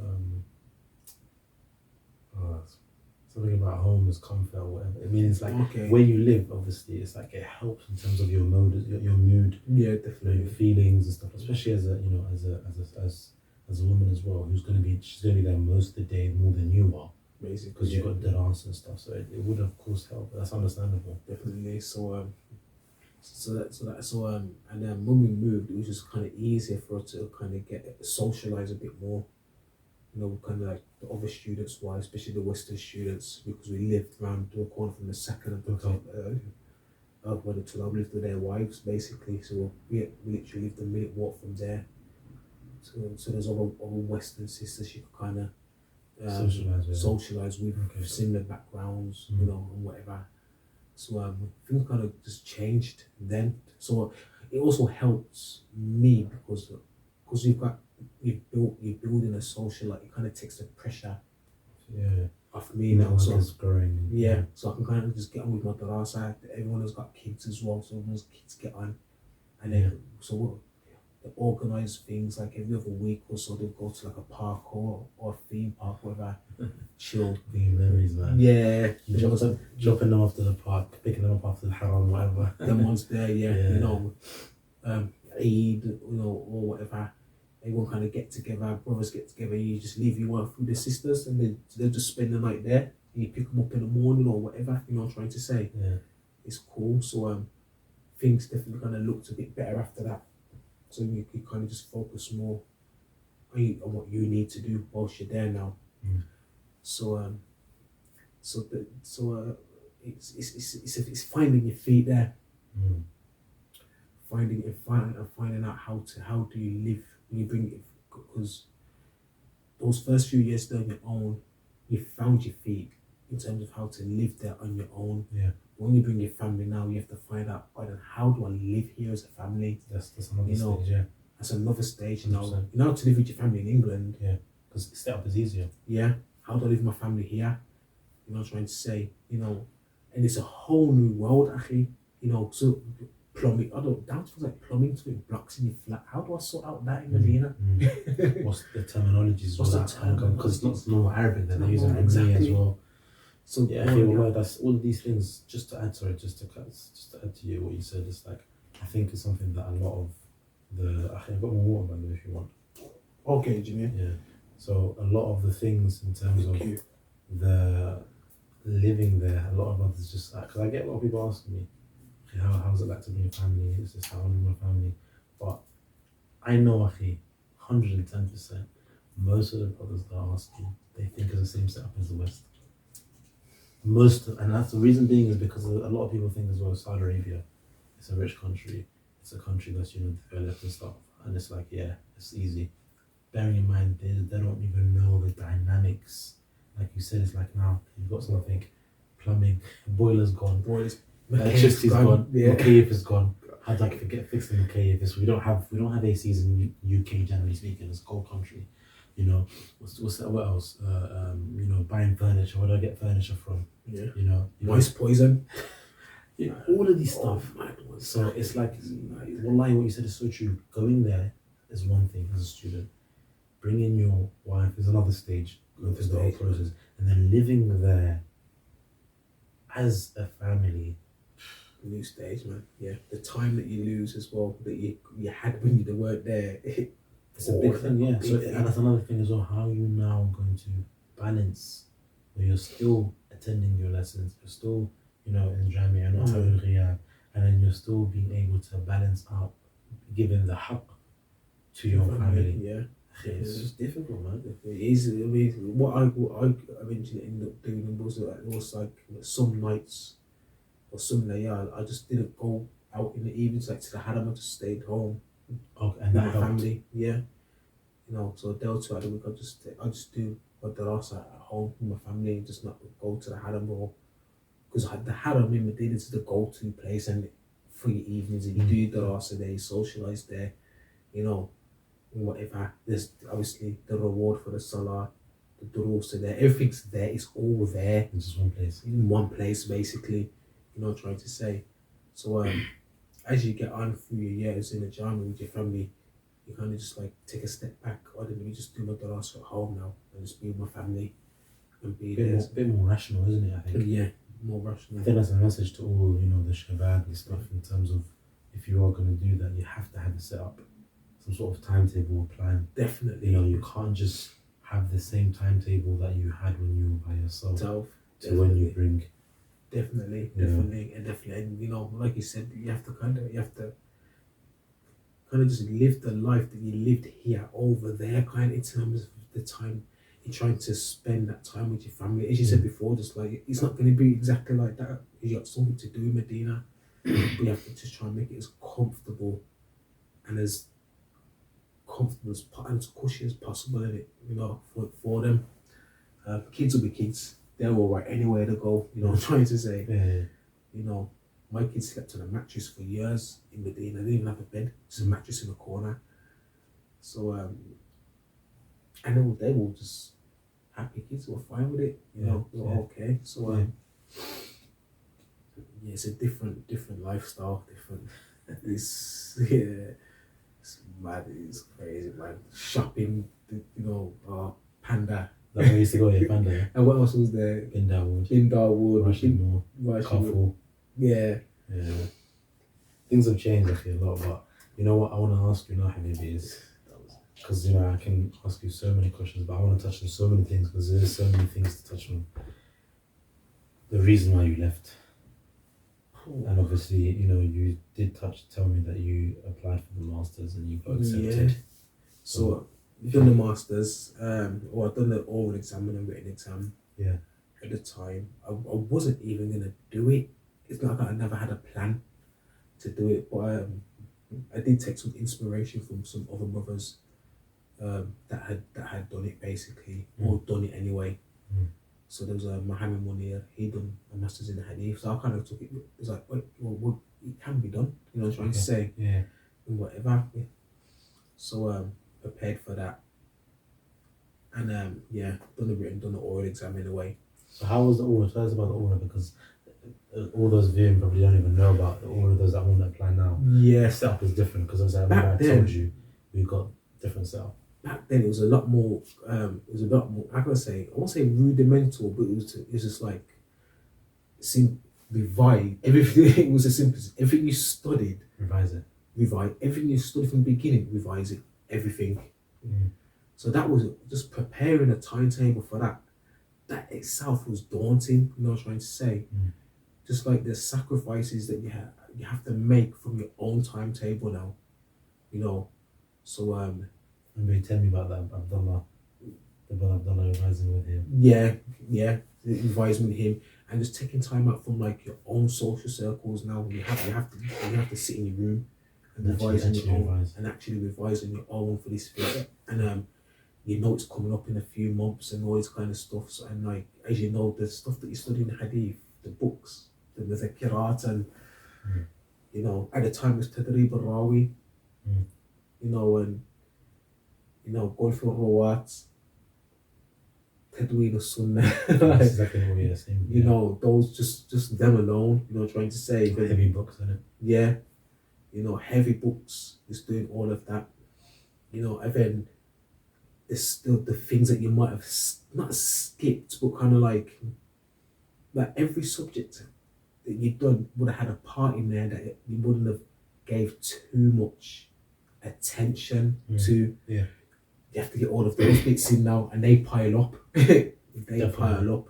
You know, trying to say, you know, and then got there morning, and when they done the exam was like they had like a theatre hall kind of thing. They had like so they done it in there.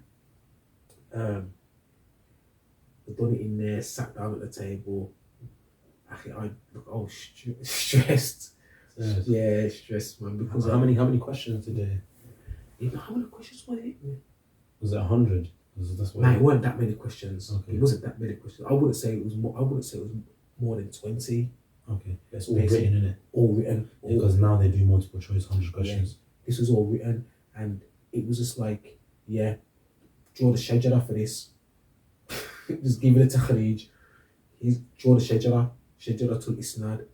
Okay. Yeah, like that's actually nice, you know. I prefer the written exams, actually. It was like that, you know. They asked me about books.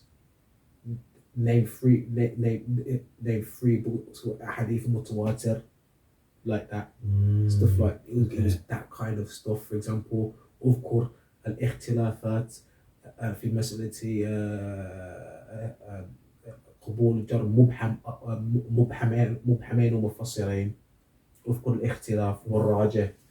Stuff like that. أذكر الفرق بين قول ابن حجر وقول الجمهور. Because what does the Jumhur say? تقديم الجرح المفسر على تعديل مبهم. Ibn Hajar doesn't say that though. He says قبول التعديل المبهم وتفسير في الجر أذكر الفرق بينهما. That's really testing. You have to know your stuff. Yeah, you have to really know your stuff. It was like that. Because you know those questions when I see a question on the paper, you know yourself, okay, you know. Yeah. What else did it bring? قبول رواية المبتدع أذكر المسألة والاختلاف. It was like that, أخي. Taking the riwayah of the innovator, stuff like that, man. You know, trying to say, but all in all, did you enjoy the exam? Looking back at it, I enjoyed it. I enjoyed because you felt like Shaykh Islam. You had to be on a level to do it. It was like that. Yeah. The oral one was terrible, man. Because you spent all these years, you know how to talk Arabic, and you just got the teacher that you know him, Ruwaifi and whatever. Is it? No, we had. For what's that? I had Shaydan. You had Shaydan 3 times. Shaydan 3 times. Allah. 3 times, I think. Wow. Yeah, 3 times. All I remember, they're not your friend in the oral exam. I think they're not your friend. I heard about that. They're not your friend. When I reached, there's no smiling. When I reached the kulliyah, I saw the last duf'a and do the oral exams.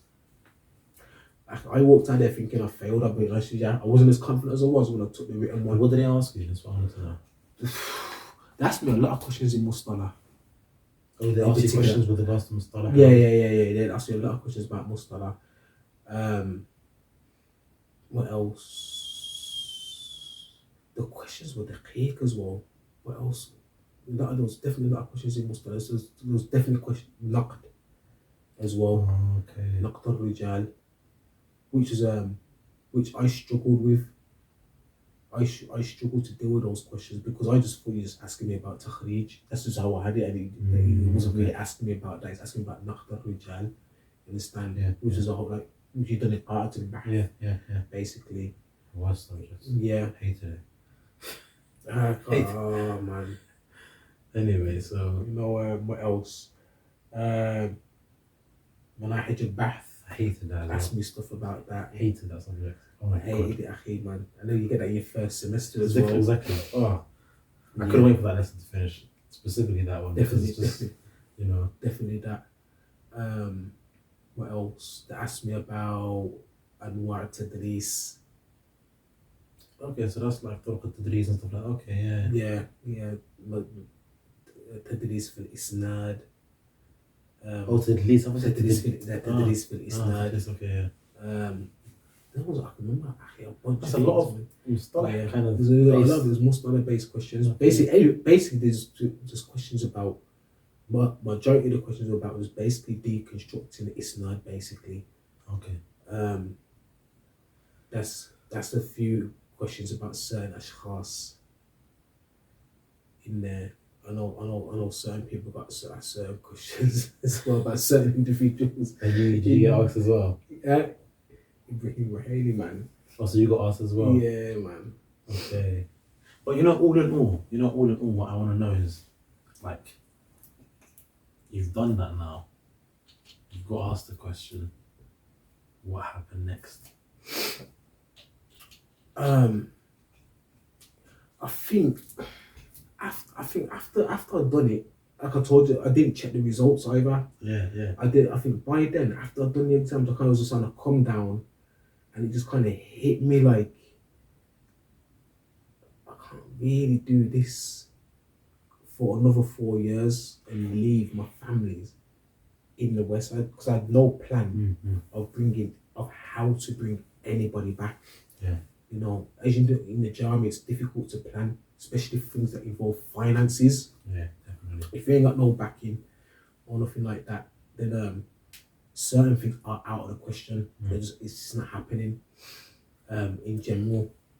So I kind of just reached a stage in my life where it's like, it's just time to go back now. Like, you've done 9, 8 and a bit years. It's just kids are getting older. Bearing in mind by the time I'd done the exam for the masters, I think my family had already been back a year. Anyway, a long time, what I'm trying to say. And during that year, it was, you have to give credit that what she's had to do, returning to England on her own. Yeah, that's difficult, man. And that's going homeless, all that stuff. There's no way as a student of knowledge with a family that we don't have that kind of backing. We don't come from that kind of backing or family or whatever. Yeah. So she's had to basically just do the whole return to England thing on her own. I'm trying to say. So when you start having my other family at the time, you start thinking about your responsibilities and where you're supposed to be while these things are going on. You think, you know what, it's time to go on it. Like, it's a wrap. Yeah, it's a wrap, innit? Like, these things shouldn't be going on whilst you're over here. Like, these people shouldn't be taking care of these things. So this part of this natural thing where it's like, it's a wrap. It's time to go home now. It's done. So that's kind of what I was fine with my decision at the time. Didn't regret it. To this day, I don't. So so it's back to England. But you said you got accepted, obviously. Yeah, so I did look. My name was on the list as having passed. I think my name was on the list was for passing it over in the written though. Okay. No, tell a lie. Sorry, no. My name was on the list for the original acceptance for the masters. Okay.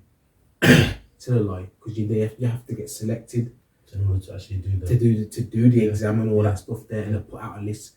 That's what my name was. I got a picture of that. So yeah, don't know what's the name. Didn't look at the exam, and then I seen one of the teachers that we have for Takhrij on the stair. Do you know the old Kuliya? No. The old one. Yeah. I think they've turned that into the Mahad now. Yeah, I heard they've turned it into the Mahad. Yeah. And there's a set of stairs in the middle of the building. So he was coming down the stairs, and the Wakil's office was on that floor. Okay. So I was kind of going through there, or whatever. I was coming through there, and I seen him coming down the stairs, and he's like, why didn't you come to the Quran exam, and and I said, yeah, I'm going back to my family and whatever. He said, enter the Najat Indana, you passed. And I was like, Shocked. yeah, I was shocked. I didn't expect to pass, and because I already kind of made up my mind about going back to the West. I was kind of like, you get that initial like, oh, then should I though? Initial thing, just like kind of like, nah, Yeah. it's still in it. And then the masters was 4 years. Yeah. I haven't been the kind of position that I was in the time. Just didn't have 4 years to Extra to be away. Yeah. I think at this point I was probably already about 39. In 2014, I was like, what? Yeah, so I was already pushing 31, 32 at Yeah. that stage anyway. So I kind of just reached the point in my life. It's like, yeah, it's just too old for me anyway. Just too old to stay. I got stuff to take care of back home. Yeah, your family, innit? Family. Yeah, that's a big responsibility at the end of the day. Even my dad was like, yeah, it's time to come back. Yeah. So that's what he come back. One thing, subhanAllah, the teacher, Shaykh Ubayd, he said he wasn't there when you were there. He came off Umrah from Najd. Okay. He goes to one brother, because one brother was wanting to apply for masters, and he was in this difficult situation with his family, because of what happened generally to all. There, you got that little friction going on. He obviously wanted to stay. His family wanted to head back home, and the Shaykh advised him, said, "Look, once you've here, you've finished, you've done that what you need to do to get that, the keys to get that understanding and stuff." He goes, as for masters, that's tatawwu. Exactly the way he says it, that's tatawwu. That's something extra. You don't. It's not a must. It's not a must. And then he didn't just stop there in terms of advice. Says, because he didn't tell the Shaykh anything about this is going to happen if I stay, and meaning they're going to separate. No, he just said it like, I want to, but she doesn't. He goes, look. So the Shaykh already knew. So he said, look, don't put the Jamia in front of your family. True, man. True. Because you've done the Jamia, definitely. you've done the years Kuliya. He goes, masters is extra. It's extra. Definitely And true. actually, well, that was like, wow, that's deep. Definitely true. Because obviously, I feel like subhanAllah, exactly what you said. You wanted to do it, but you've got family, And I remember even myself as well. It's like I wanted to do it. I wanted to apply, whatever. I was going to pay them Rusum to do the exam. I thought to myself, wait a minute there. Which one comes first? Like, Which one wajib at the time? Which one is wajib now? Like, alhamdulillah, I've done. Allah blessed me to be able to do this, yes. But now, which one actually is wajib now? Definitely. In that situation, like you said, kids are growing. You're stretching it out already. Yeah. All those you've stretched. Exactly. You've kind of just stretched everything. Yeah, definitely. You know what I picture it as? That's literally You know what I picture it as? You've been driving on that punctured tyre for a long, good 6, whatever, how many years. Definitely. It's like, it's going to bust. It's going to bust, yeah. So, True, man. That's definitely a good way of putting it. Yeah, man. So 100%, like you said, you don't regret it when you think back. It's like, you made the right decision, inshallah, because your family at the end of the day has rights over you. Exactly. Yeah, definitely. So back in UK. Oh man. Huh? Yeah. Back in UK, can you just give us a little glimpse from when you came until now? Where's Usamah now? What's your goals after this? Looking on. My goals at the moment is to try and increase in my services towards the Muslims in general, in it, Okay. some way or another. Whether that be through, you know, lecturing, duruus, that's the goal. Obviously, you have to kind of manage your goals when you're here in a place like this, because you have to try those. I think it's sad that you have to fit them in between everything else. Yeah. You know, the day to day, basically. So that's the plan at the moment. And just trying to keep on top of the affairs that I have at the moment. Your affairs in the dunya towards your family, they're just as important. Of course. So me at the moment, it's all about balance. At the moment, it's all about balance. And through that balance. So you were just saying in terms of like, you know, you're back now, you know, your goals and what have you. Yeah. Oh yeah. So in terms of goals, really, it's just just trying to just find your place with, because dawah at the moment is a scene. Yeah. It is a scene at the moment. Yeah. So because the way that was evolved in terms of how you give dawah, where you give dawah, for whatever reasons, it's basically just trying to find the balance and where you can offer your services, or how you offer your whatever it is that you've benefited from your scholars. Because there's, you know, like I said, the way that was given these days, it's evolved, it's changed. It's not through the traditional methods of sitting in the masjid anymore. There's a lot more of ways you can do it. It's not about being in the same masjid anymore, or you know, or placing these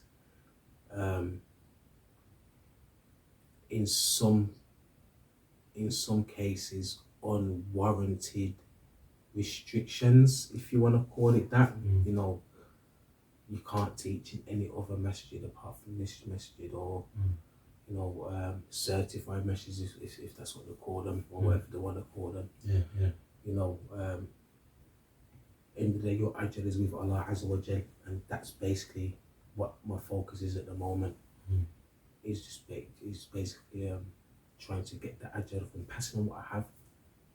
You know, I think actually, wallahi, that's so profound what you just said, because it's something that as well that I think as individuals, you know, brothers that have gone on to study, you have to remind ourselves like what you're doing it for. And it's like it's a lot of peer pressure at times where you feel like you have to check yourself. Definitely. Because you've gone somewhere, and even though you've checked yourself, maybe you even checked in with an alim, maybe asked him, you know, this is the situation, can I go there? And he's giving you the green lights. You know, you've gone there, you've done what you need to do, but then you're constantly like paranoid, scared about what other people are going to say. Oh, no, look what he's don't got. be.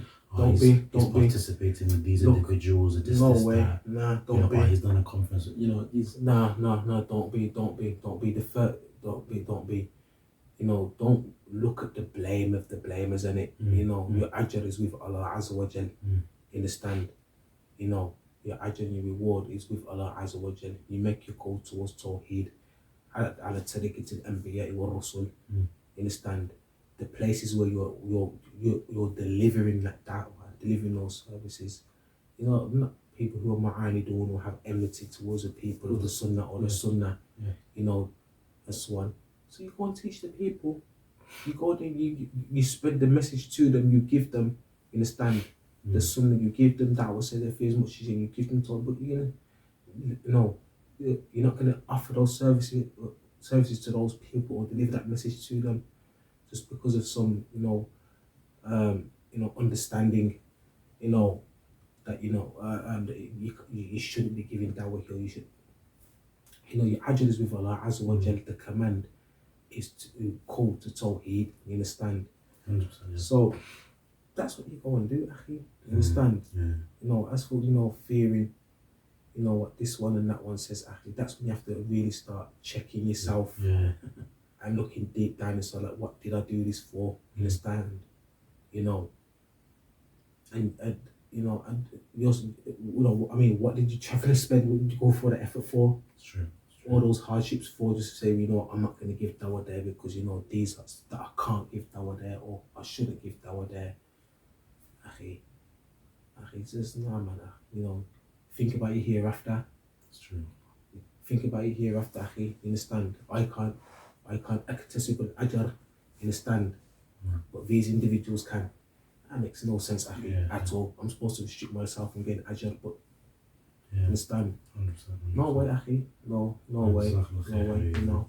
That's just their way of belittling your efforts. 100%. You know, these people that have ways of belittling your efforts, akhi, and what you went through. You understand? And you know, and just basically you know, war, it don't mean nothing. And akhi, don't let these people belittle, and don't belittle your own efforts. Go and give dawah, akhi. Go and give dawah, get your reward. You make your for Allah Azza wa Jal. Understand? And you call the people to Tawheed or Sunnah. Understand? To the understanding of the Salaf al-Salih. Understand? That's the haqq of the people. So give them their haqq. If they're in this masjid and they're allowing you to give that message, why wouldn't you? Exactly. They're right. Allowing you to call to Tawheed. They want you to teach. They want you to teach them what Salafi is. They want to hear what Ahmed says, Malik says, Sufyan says, Yahya ibn Sa'id al-Ansari. That they want you to say these things. Go and do it. Why are you gonna say no? Why should I? That's true. Alhamdulilah. You give that, you take your ajr from Allah Azza wa Jal, and that's it, akhi. Jazakallah khair. I think we should end on this note. And Allah, it was a pleasure having you here. One thing I wanted to say, if there's any final pieces of advice, you know, that you'd give anything to the brothers, sisters watching, all those watching. I'm not really the person to give advice, so I wouldn't say that, but I genuinely, but I would say, I would probably emphasize what I've just said, and I would also say, always check your ikhlas, always check your sincerity, and be mindful of the hereafter Allah. Definitely check your ikhlas, be mindful of the hereafter Allah.